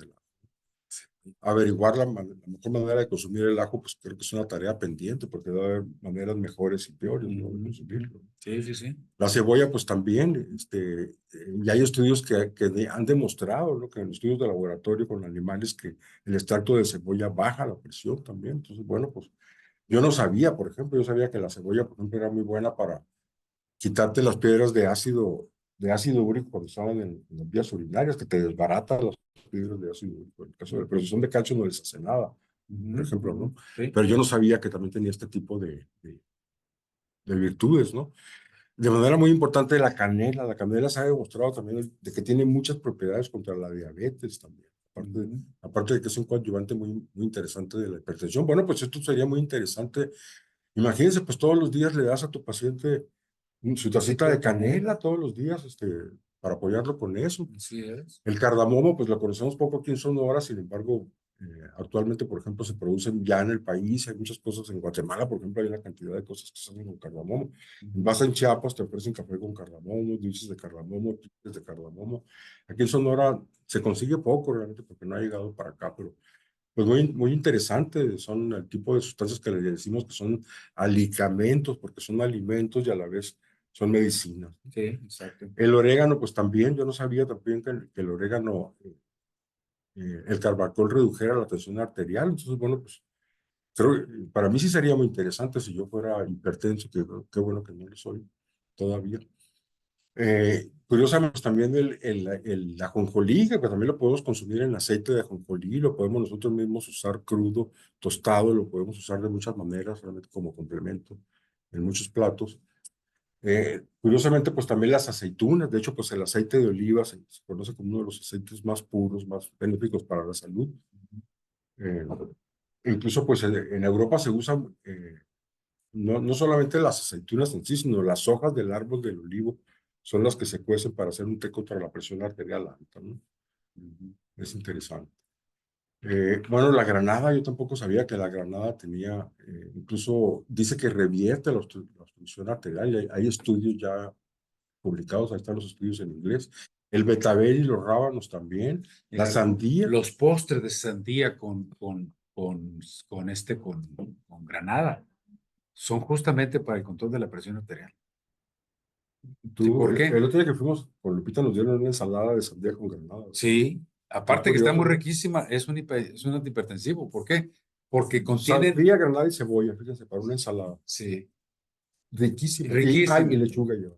sí, Nada más, eso fue, y un aliñito que ya sabe de qué era. sí. Pero sabía riquísimo. Yo nunca había probado una ensalada con sandía, granada, lechuga y cebolla. No lo había probado nunca en mi vida. Porque tienen dos aminoácidos indispensables para producir la vasodilatación, que los vasos se relajen. No es dilatarlos por dilatarlos, sino que se relajen. Los vasos me refiero a venas y arterias. Es la citrulina y la arginina. Ujú. La zanahoria, fíjense qué curioso. Sí. Yo no tenía la menor idea, la verdad. El apio, Ujú. todos estos son alimentos que se usan, que ya de manera demostrada Sí. que te apoyan. Fíjense también, pues todo lo que son los ácidos grasos omega, ¿no? Que por ejemplo están en el salmón, en los pescados azules que le llaman. La Sí. sardina, por La ejemplo. sardina, La el sardina atún. enlatada es muy buena, por ejemplo, Sí. como fuente de omega 3. No el atún de lata. Todo lo que tenga el atún de lata, ¿no? No, el atún en lonjitas. Hay que comprar el atún en lonjitas, que aparte es muy rico, ¿no? Pero el de lata, ¿no? El de lata no, porque está adulterado. Generalmente le agregan Soy. soya y aceite Bueno, vegetal. pero ahora te venden uno que tiene, ahí te lo ponen sin soya. Sin soya. Sí. Bueno, pues. Ahora lo están poniendo ya. Estas se las vamos a pasar, ¿eh? Sí, digo, ahorita se las vamos a pasar al rato en PDF para que la tengan. Bueno, yo tampoco sabía que la uva, los plátanos y los limones también eran cuestiones que ayudaban justamente, ¿no? Pues es que contiene las vitaminas A, C, D, E, todo esto, pues, Magnesio también, los plátanos. magnesio, y todos son relajantes de los vasos. Los vuelven más flexibles, más que cuando late el corazón, ¡pum!, se hagan así, pues, y no van a Bueno, estar pues duros. ya habíamos visto pues que obviamente cuidar el dura, poco sabemos, por ejemplo, si nos ponemos una cinta métrica y nos mide más de 90, estamos en un riesgo muy fuerte del infarto. Eso casi nadie lo sabemos. ¿No? Incluso dime en consultorio, ¿cuándo te miden la circunferencia abdominal? Nunca. y debería de estar, así como también la presión, oye, pues ahí debería de estar, hasta deberían de sacar estadísticas, ¿no? El 80% de los pacientes de tal edad están con sobrepeso. Así se deberían de manejar y deberían de ponerse, poner a todo mundo vamos bajando el promedio de lo que estamos pasando todos, ¿no? Bueno, pues el ejercicio, yo creo que es lo más importante, tanto para la diabetes como la hipertensión, lo más importante es hacer ejercicio todos los días. Hay muchos tipos de ejercicio, aquí vienen algunos consejos, dicen que los mejores es el de nadar, que es muy completo, pero se tiene que adaptar a la persona y lo recomendable pues es como lo ponen aquí los amigos de Metasalud, hacer un programa donde vas comenzando así, de 5 minutitos hasta terminar ya posteriormente, no, primeramente de 15 minutos. Sí, Primera caminata hasta terminar haciendo la de media hora. sí. ¿Y Yo es caminar? en realidad la caminata que estaba Caminar, haciendo caminar, caminar. de 1 hora Sí. al día. Bueno, pues diferentes tipos de ejercicios, de consejos, justamente para dejar de ser tan sedentario, para bajar la cintura abdominal. Esta también es otra de las partes más importantes, es la de reducir el estrés, la de descansar bien durante la noche. Hay muchas maneras de reducir el estrés, en realidad, pero pues uno tiene que encontrar la suya, ¿no? Por ejemplo, algunos manejan técnicas para controlar la respiración, el hecho de estarse fijando justamente en el ritmo de la respiración y hacerlo de manera consciente, manteniendo la atención justamente en el movimiento del aire y de los músculos durante la respiración, acompañados de visualizaciones o de música. Pues son muchas técnicas que existen. También están, a mí se me hace que es muy interesante, por ejemplo, las técnicas acompañadas como es el Tai Chi, por ejemplo, que son ejercicios de relajación que vienen de China, o el Qigong, no sé si me parece a mí que son bastante buenos, ¿no? Bueno, los de Metasalud nos ponen también, pues, a que tiene que haber una filosofía también en la vida. Ellos incluso recomiendan, pues, la oración diaria, tomar alguna clase para aprender a meditar, darse un momento de relajación, de descanso a solas, dicen. Eh, pues algo que se ha perdido, ¿no? O que se está perdiendo en buena medida, que es ese sentido que nos hace ser comunidad, pues que las cosas van a ir bien. Ahorita por los tiempos que estamos viviendo con lo del narco, con toda la inseguridad, con Sí. la pandemia, con el clima, con todo, ya no es tan fácil. O sea, ya no es como cuando yo empecé a trabajar, por ejemplo, con las comunidades hace muchos años. eh, Encontrabas a la gente todavía entusiasta para hacer cosas, Sí. ¿no? Y actualmente, pues mucha gente dice, no, pues ya a estas alturas, pues ya nos han engañado muchas veces, nos han prometido muchas cosas, entonces ya la gente no está tan dispuesta, digamos, por ejemplo, o sea, falta lo que se le conoce como sentido de coherencia, sentido de pertenencia. Sí. Todo el mundo nos sentimos de alguna medida engañados. Es cierto que últimamente en México, a partir de que entró López Obrador, pues hemos tenido una sensación como de que ahora nos engañan menos que antes, ¿no? O nos sentimos más partícipes, o empezamos a querernos a sentir más partícipes. Era falta realmente mucho Sí. como para que hacer que la gente sienta que hay un sentido de coherencia con la comunidad y se pongan a trabajar todos en comunidad. También este es un asunto, ¿no? Que pues la enfermedad se vive individualmente, pero en realidad el origen de todas estas cosas pues es netamente social, ¿no? A veces son asuntos familiares, ¿no? Los que causan el estrés, no siempre llega hasta la cuestión social, pero si lo analizamos con profundidad, pues vamos a ver que estos aspectos también, que parecen ser individuales o estrictamente familiares, en realidad también tienen que ver con un origen social, ya sea Sí. cultural o religioso o económico. o- Muchas veces con una cuestión de psicoterapia se pueden cambiar las cosas, ¿no? Por ejemplo, a veces personas que por llevar, por ejemplo, la maternidad en soltería, por ejemplo, lo ahorita ya es muy normal, ¿no? Pero hace 20 años, por ejemplo, para Sí. muchas personas era Sí. una gran tragedia, una vergüenza. Sí. Actualmente ya no es, estas cosas van cambiando, como igualmente también el ser gay también. Hace unos 30 años, por ejemplo, pues era una cuestión que no se podía ni, O se tenía sea, que ocultar. Actualmente ya las cosas están cambiando, ¿no? Entonces, bueno, pues, que tienen que ver, son motivos de estrés muy importantes, ¿no? ya eran juicios sociales muy graves, ¿no? O sea, el gay, de esas, tiene gay, ay, sáquale la vuelta, ¿no? O la que salió panzona, ay, sáquale la vuelta. Bueno, y aquí vemos algunas imágenes, por ejemplo, el usar los aromas, hay toda una técnica que se llama Ah, sí. aromaterapia, por ejemplo, que es usar Lavanda. aromas de lavanda para dar los masajes, pues tienen aspectos muy interesantes porque sí te logran calmar los nervios en ese Sí. momento, ¿no? Está Eh, el Kigo y el Tai Chi. También, pues son técnicas que usan el movimiento de la respiración y justamente pues son muy buenos para esto, ¿no? Pues hay una historia muy grande que yo creo que no vamos a revisar ahorita de lo que sería el uso de los medicamentos antihipertensivos, ¿no? Sí.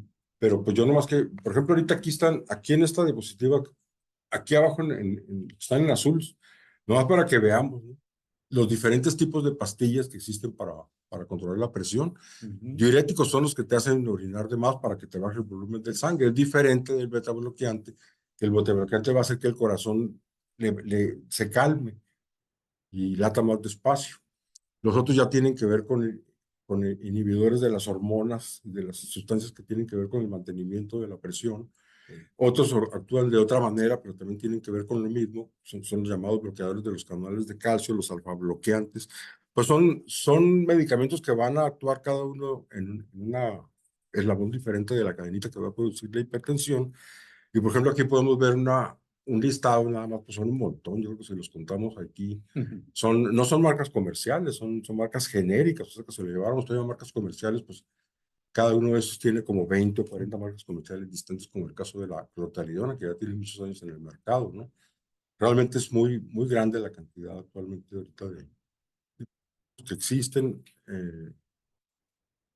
Yo diría pues que cuando ya falló todo, absolutamente todo, y la presión está muy alta, pues hay que tomarlos, ¿no? No nos queda de otro, pero sí me parece que la mayor parte de la gente que está tomando estos medicamentos lo está haciendo malamente, porque se los recetaron sin haber hecho primero un montón de cosas como las que ya hablamos, y ya si la presión sigue todavía muy alta, pues entonces sí hay que dar algo para bajarla, ¿no? Pero yo diría que lo principal es tratar la fuente del estrés, la fuente de la alimentación, la fuente del sedentarismo, la fuente de la obesidad. Y ya si uno tiene alguna otra cuestión, bueno, pues existen todo este tipo de medicamentos, pues no nos vamos a detener en ellos. En todos ellos he puesto, en las diapositivas hemos puesto los posibles efectos adversos que pueden causar, pero en general, pues yo diría, no tengo mucha experiencia yo clínica de los últimos años porque no me he dedicado a la clínica, pero en general, pues son bien tolerados, ¿no? Digo, no, casi es raro ver que una persona no te tolere, que o que pues, te puedas encontrar una disfunción hepática por el uso, por ejemplo, de estos. No sé. Pues es que eh, no hay muchos estudios al respecto, pero generalmente sí se asocia, porque finalmente todos estos medicamentos, una vez que hicieron su efecto y la parte de eliminación de los residuos de ellos, generalmente es por vía del hígado, O del riñón. ¿sí? O del riñón, ¿no? Sí, pero la mayoría de esos son por el hígado. Pues sí, una proporción por el riñón, pero la mayoría es del hígado. Y a veces el hígado está muy comprometido con el tema de la hipertensión en sí, que hace que se vea también sobrecargado por la misma situación de la hipertensión. O que sean personas que tienen ya un problema metabólico, que tienen serio problema con el metabolismo del carbo. Ujú. Entonces, eso también hace que trabaje por las mismas vías biliares, no también el hígado.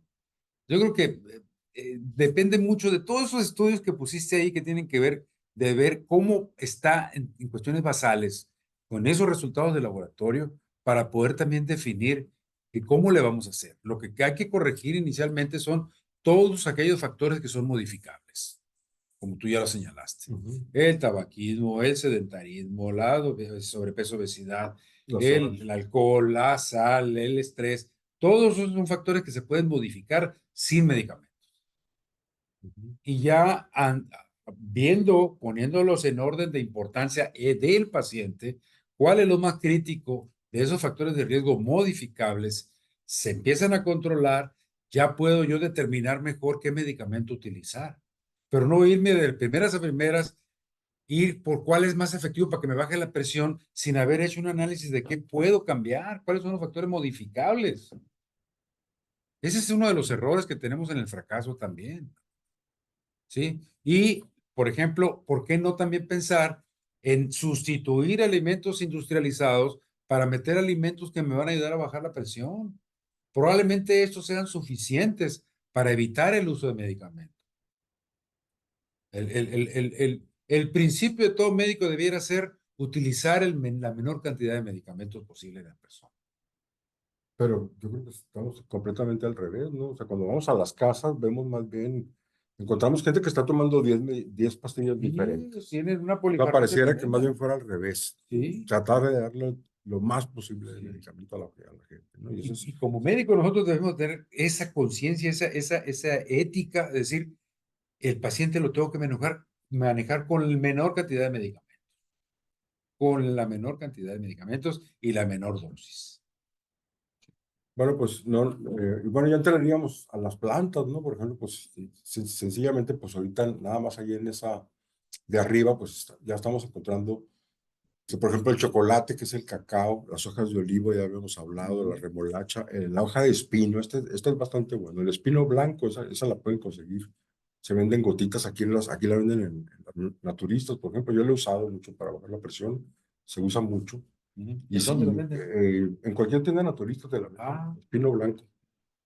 Y ahorita bueno, pues dicen que, bueno, pues pueden servir de muchas maneras, ¿no? O sea, si algunas tienen propiedades antihipertensivas, otras son vasodilatadoras, otras te hacen perder líquidos, te ayudan a orinar, otras es porque te ayudan a que no se te formen como coágulos, la o sea, América. trombos, y otras son relajantes, o sea, te relajan cuando hay mucho estrés, cuando hay mucho nerviosismo. Entonces, se pueden usar diferentes plantas. Por ejemplo, está en inglés, ¿no? Pero, por ejemplo, nos dice cómo, acá ya lo puse en español, ¿no? Por ejemplo, ellos están poniendo los ejemplos del té, la planta del té, una que no tenemos aquí que se llama abésoda, un tipo de salvia que hay allá donde hicieron este estudio, otra que no tenemos aquí, el ajo es el único que sí tenemos y el apio, porque las demás son plantas que no tenemos acá, pero se me hizo muy interesante porque cada una de ellas tiene un mecanismo explicativo diferente de por qué puede servir para el tratamiento de la presión alta, ¿no? O sea, por diferentes vías de tratamiento. Sí. A ver, por ejemplo, en este lo hicieron en Persia, el país que se llama ahorita Irán, ¿no? No está ahorita a punto de empezar la guerra. Bueno, pues allá hicieron este estudio y encontraron 40 plantas distintas que se usan en ese país, que tiene además una tradición médica muy antigua, la medicina persa.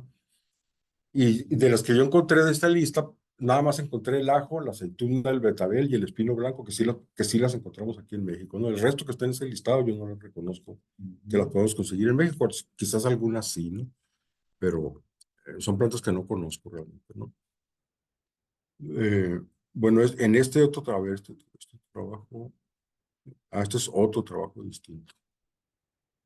En este, por ejemplo, ¿dónde lo hicieron? Está hecho en Sudáfrica.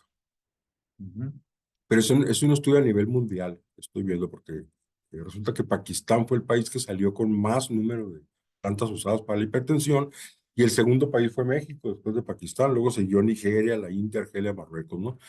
Y de las principales especies que encontraron, fíjense, el ajo es el que sale más usado para la Sí. presión de todos. Que dice Allium sativum, que está en Es, primer lugar, el ajo.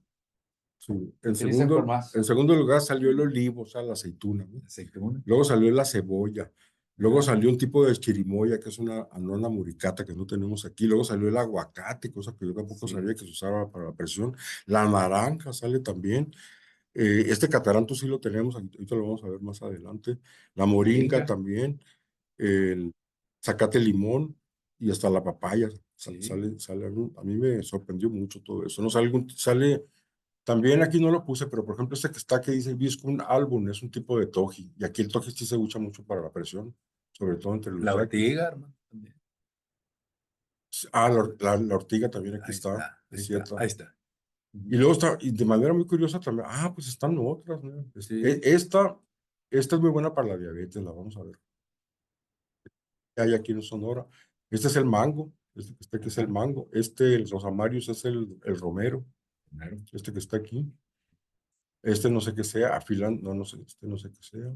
Aquí está la papaya, el té Sí, limón, la moringa, este es la naranja, este es el aguacate. aguacate, la nona es la chirimoya, Ujú.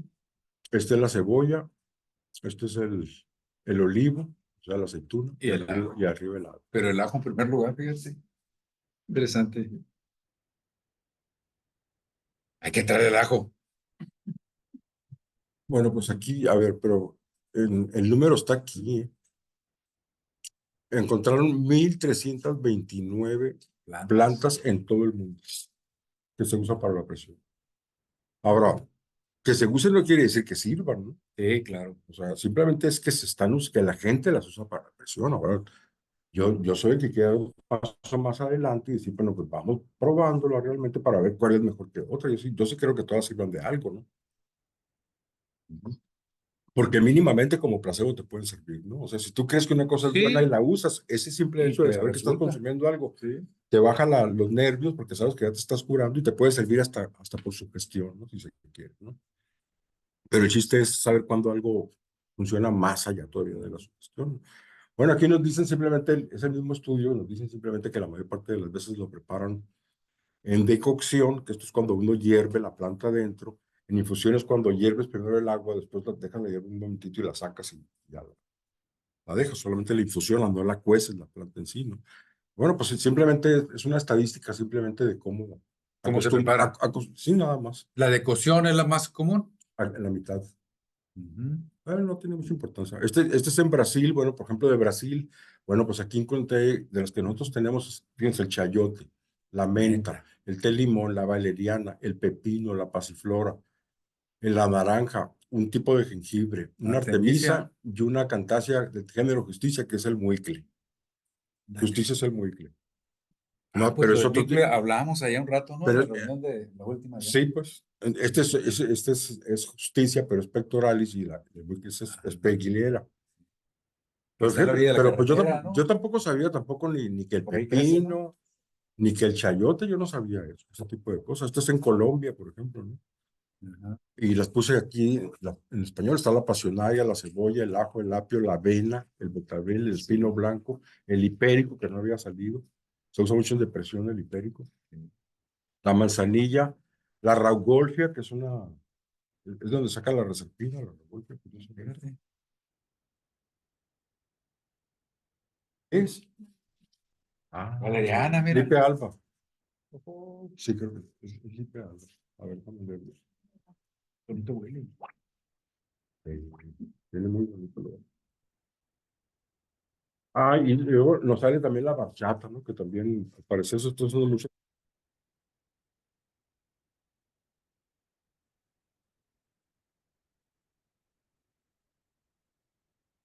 Y luego ya digamos este trabajo que se hizo aquí en México, ¿no? Entonces, bueno, pues también se usan muchas que no tenemos acá en el norte. Está, por ejemplo, la flor de tila, la pasiflora, el zapote blanco, que sí se consigue aquí, el zapote blanco.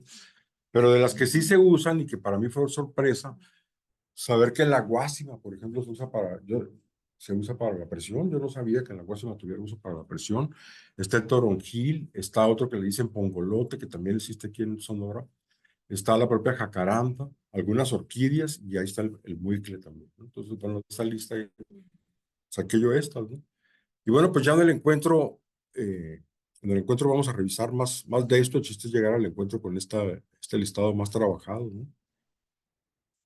Eh, Aquí en México estos autores encontraron 186 plantas usadas para la hipertensión en ese trabajo que se publicó en 2009. Aquí puse yo, por ejemplo, de estas mismas plantas que ellos encontraron, varias de estas son justamente pues, las que están en la cocina, ¿no?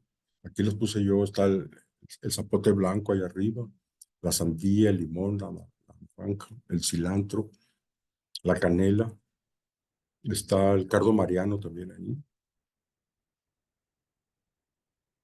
Curiosamente también sale hasta un tipo de toloache también, curiosamente. La hierba del venado, yo no sé si la conozcan, allá con los guarejidos sí existe.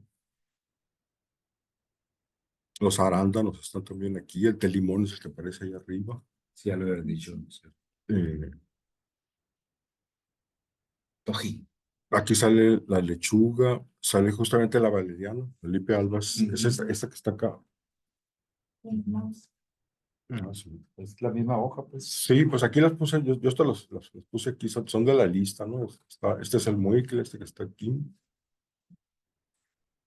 En fin. El té limón. manrubio, la manzanilla, el plátano, el laurel de la India, el tabaco, incluso el orégano, el arroz, el palo verde y la brea. Claro, habría que ver cómo se usa, ¿no? Por ejemplo, cómo se usará el tabaco. Una acción hipotensiva. A lo mejor es una acción hipotensiva que encontraron en el laboratorio, nada más. Tienen más, es increíble realmente todo el montón que se encuentra uno. Yo quise poner toda la lista completa de las 186. Y bueno, pues aquí viene ya de manera más específica de cada planta. Esto no lo vamos a revisar ahorita, lo vamos a dejar para el encuentro de Bahía de Quino. Pero está este que le decía yo, el espino blanco, ¿no? Este sí lo he usado yo. Realmente te baja la presión muy rápido. Una persona anda con la presión alta, la pones a descansar. Claro, yo siempre también, aparte, les uso mucho el calmarles el estado de ánimo, sobre todo, ¿no? Pues aquí vienen más cuestiones hay muchos estudios ya sobre el espino blanco, se usa desde hace mucho tiempo en la medicina china, de hecho, el espino blanco. Aquí viene cómo se puede tomar, aquí vienen algunas presentaciones comerciales ya. Esta es la Rauwolfia, justamente, es una planta que se usa bastante. La semilla de linaza es también efectiva, ¿eh? En licuados, ya peladita se puede licuar. La planta del té, pues yo no sabía también que pudiera servir para Jamaica, fíjense, yo no sabía también que la Jamaica sirviera Pues para la es obesidad. diurético, pues también. Pero también inhibe las ciclooxigenasas, Sí, tiene otras vías, no nomás eso. sí, creo que sí. Pasiflora.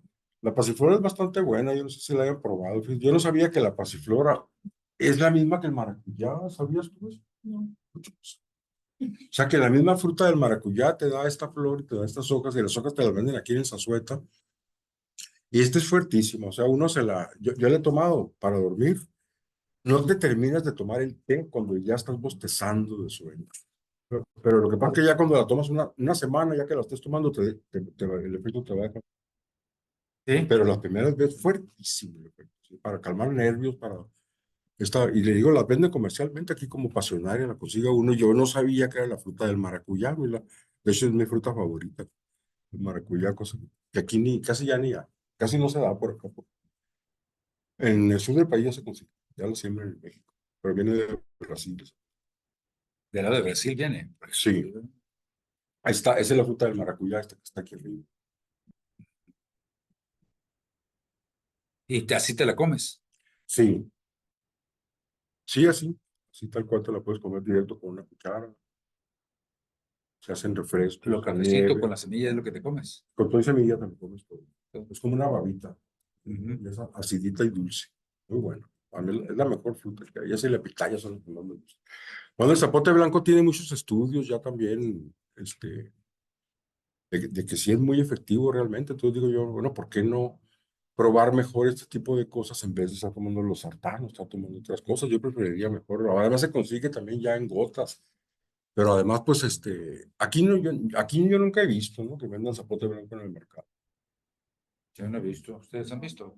Pero aquí cerca en una tienda sí hay enfrente, una planta Sí, grandota y la sí se da, pero nunca lo encuentras. Y en cambio vas en el sur y vas a los supermercados y ahí está el zapote, incluso el negro y el blanco. aquí ya he visto con la gente que ve para el mercado, sí venden zapote. Ah, yo no sabía, yo nunca he visto aquí. Bueno, pues el muíquil aquí está justamente, pues yo tampoco sabía que el muíquil, aparte de todas las virtudes que le estamos conociendo, pues que también tiene propiedades hipotensivas, ¿no? Pues yo esto, más que decir recomendarlo, es una invitación más bien para empezar a usarlo y empezar a investigar, empezar a encontrar. Este es el que se usa bastante, que le dicen pongoloto también o palorarriz. Yo no lo conocía, esta la primera vez que veo esta planta, pero sí hay aquí en México, en Sonora, pues hay en todo el país. No la conocen ustedes esta planta. Dice ahí que los mayos le dicen cianorin, ya aquí no tenemos el nombre,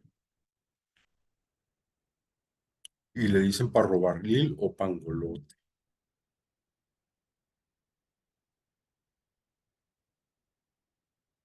¿Y esa música de qué está?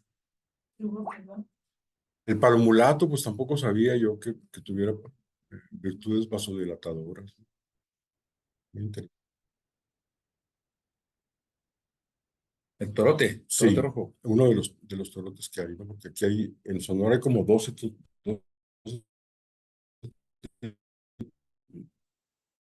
tipos diferentes de torotes. La guásima, el toji, el zacate limón, la salvia. Ah, pues aquí está la valeriana, la que trae. Ahí está dibujado. Entonces, pues también se consigue ya también en aceite esencial, ¿no? En el mercado. Ahí está la linaza. Ajá. Ese sí lo venden aquí. Sí, esta sí la. Ácar también, curiosamente.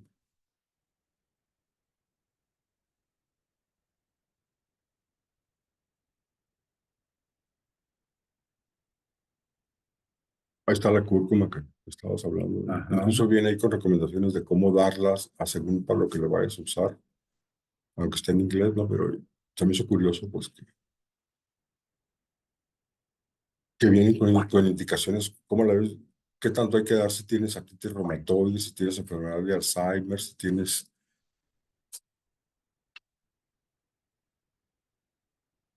salud cognitiva. Lo O que sea, es si las quieren, interleucinas, la cúrcuma, de las de inflamación la capa endotelial, pues, ¿no? y curiosamente, pues también encontré mucho sobre el chayote, ¿eh? Y digo la verdad, pues, yo jamás he visto que una recomendación en ninguna parte de todo lo que llevo, jamás he visto que recomienden el chayote para la gente que tiene presión arterial alta, o la zanahoria, o la jamaica, o todo lo que tenemos, todo. Pues es nada más haberse metido, pónganle ustedes unas 2 semanas a estar estudiando y a estar buscando en el internet y en los libros y en todo, o sea, más o menos lo que me lleva a mí preparar todo esto. Y se mete uno y pues digo, oye, ¿cómo esto nunca no me lo enseñaron? Nadie nos los dice. Incluso digo, por ejemplo, Metasalud, que sacó. O sea, digo, ¿a poco no me hubiera estado muy bien, por ejemplo, un listado de todos aquellos alimentos que te ayudan a bajar la grasa, a bajar la presión, a todo lo que, a desinflamar, a bajar el azúcar? Pues claro que estaría muy bien saber esas cosas, pues ahí tenemos la medicamento en la cocina, como que dice, ¿no? Porque es una cantidad enorme realmente, ¿no? De cosas que se pueden usar. Creo que ahí se termina ya. Ah, pues también contesta, ya no hay medio tiempo de terminarla, porque contesta la gobernadora, que es el último boletín que acabamos de sacar, Sí. ¿no? Ya se los mandé. Y luego empezamos a encontrar, pero ya no me dio tiempo, la verdad. La alcachofa es muy buena para, no solamente para hiperlipidemia, es muy buena para limpiar el hígado. Igual que el té de boldo, tiene Sí, sí, muchas sí. virtudes para Sí, limpiar el sí. hígado. La alcachofa es algo muy bueno para limpiar el hígado, está muy recomendada. El plántago, pues yo no sabía que es el metamucil ese que le dan a uno, pues también baja el colesterol.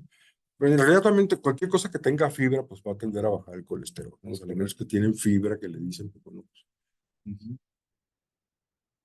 esta no la conozco tampoco, la encontré muy referida en la medicina mexicana para la El lugar presión. es muy No, alto. perdón, a la grasa en la sangre. Esta yo no la conozco, esta planta, pero ahí según se ve en el mapa, sí hay en la Sierra de Sonora. No, casi no se ve muy bien por la luz, pero alcanzaría a darse en la sierra. Esto no le he preguntado a ningún guarijillo si la conoce. Esta. Pero ya por el lado de los guarejidos. Yo esta la vi, yo me la he encontrado en el Estado de México, en partes frías. Hasta tengo fotos de esta. Pues De hace muchos eso es donde años. más hay. Sí, justamente en el Y está altiplano. bonita la flor. Es muy curiosa, es como de plástico, así las hojas. Parece balamo. No, no, No, no, la tu balón otra. no va a aparecer. Parece zarzamora. Sí, eso todavía. Pues esa es la idea, digamos, la idea pues es producir un manual que tenga versión audiovisual, que se pueda traducir a la lengua lo más sencillito posible, no como esto que es esto es como lo que hemos encontrado, ¿no? De momento actualizando el tema, pero ahora falta hacerle una traducción para que sea bien entendido y más chiquito, mucho más chiquito, un folletito de unas 20 hojitas, cuando muchos, y nada más a colores y todo, y una visual. Pues para apoyar justamente a la gente que cuando nos encontramos un paciente hipertenso, pues ¿qué le podemos recomendar, no? Mira, yo creo que podríamos pensar también un abordaje área de manera integral. Si tenemos el conjunto de factores de riesgo, pero que también son contribuyentes que potencian la hipertensión sostenida, pues todo aquello que tiene que ver con el metabolismo, plantas que vayan dirigidas al control de la glucosa y al control de las dislipidemias, plantas que vayan encaminadas a mejorar la diuresis, pero sin pérdida de potasio, como es la stevia, fíjate, hojita de stevia. Es diurético, pero no te hace perder potasio. Fíjate. Otro que sea vasodilatador. Y uno de los muy buenos de ellos es la sandía, la granada, ¿sí? Puede ser la otra que dijiste que también es vasodilatador, valeriana, ¿no? También es vasodilatador. El otro que tiene que ver con el equilibrio de líquidos y de electrolitos, particularmente sodio, potasio, magnesio, ¿sí? ¿Por qué? Porque sí tienes que preocuparte por mantener el equilibrio hidroelectrolítico, pues. Entonces tienes que dar también una combinación de esto, por ejemplo, con el suero oral. El suero oral no creo que le vaya a afectar mucho. Simplemente es la combinación de los minerales necesarios para estabilizar tanto el trabajo cardíaco como la permeabilidad, el trabajo cardíaco a través de la cuestión eléctrica y la función de la bomba sodio-potasio y el equilibrio eléctrico de todo el sistema. Y así hacer una selección de cuáles son aquellos que tienen esa atribución, ese atributo en términos de cómo baja la presión o cómo participa para el control de la presión arterial y que los encontremos aquí en nuestro medio. Pues sí, digo, yo creo que sí sería de mucha utilidad todo lo que se haga por desmedicalizar el tema, ¿no? Por Desmedicalizar el tema y la gente tiene que poner algo de su parte, pues. Definitivamente, sí. Es que yo creo que aquí la clave ya no es tanto, tenemos que lograr sensibilizar a quienes nos escuchan de que como médicos el objetivo que debemos de tener es usar los menos medicamentos posibles. ¿Por qué? Porque medicalizar un problema que tiene diferentes caras y diferentes contribuyentes y no solamente está relacionado con su abordaje con medicamentos, en ese momento nos vamos a dar cuenta de que muchas soluciones de problemas están en la casa. Y están en la casa y están en nuestra actitud y están con un conocimiento básico que no necesitamos a veces volver la cosa muy complicada, pues, ¿no? Bueno, pues estamos tratando como de encontrar una vía Una vía, pues. razonable, barata, amigable, Sí, adecuada, integral, razonable. razonable. Que sea razonable, pues. Hemos hecho una plática de 1 hora 20 minutos, por lo que veo. Nos pasa un poquito del tiempo que pensábamos. Pues como comentaba, esto era básicamente para cubrir con este requisito, digamos, de haber anunciado que íbamos a dar este tema y como no lo pudimos darlo la vez pasada en el último curso, pues ahora se los vamos a dejar como tarea para que lo vean en sus casas, ¿no? Y en el próximo encuentro, pues vamos a retomar este asunto, como les comento, que es un asunto para trabajarlo no ya, ¿no? Esto es primeramente un muestrario nada más de lo que encontramos haciendo una revisada así del tema.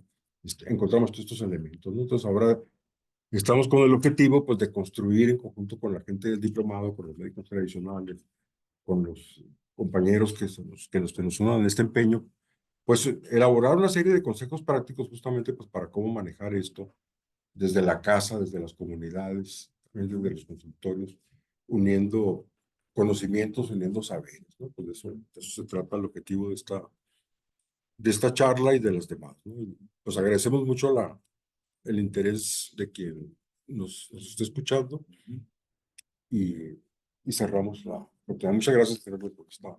Nos vemos. Ok. Gusto en saludarlos a todos. Bueno.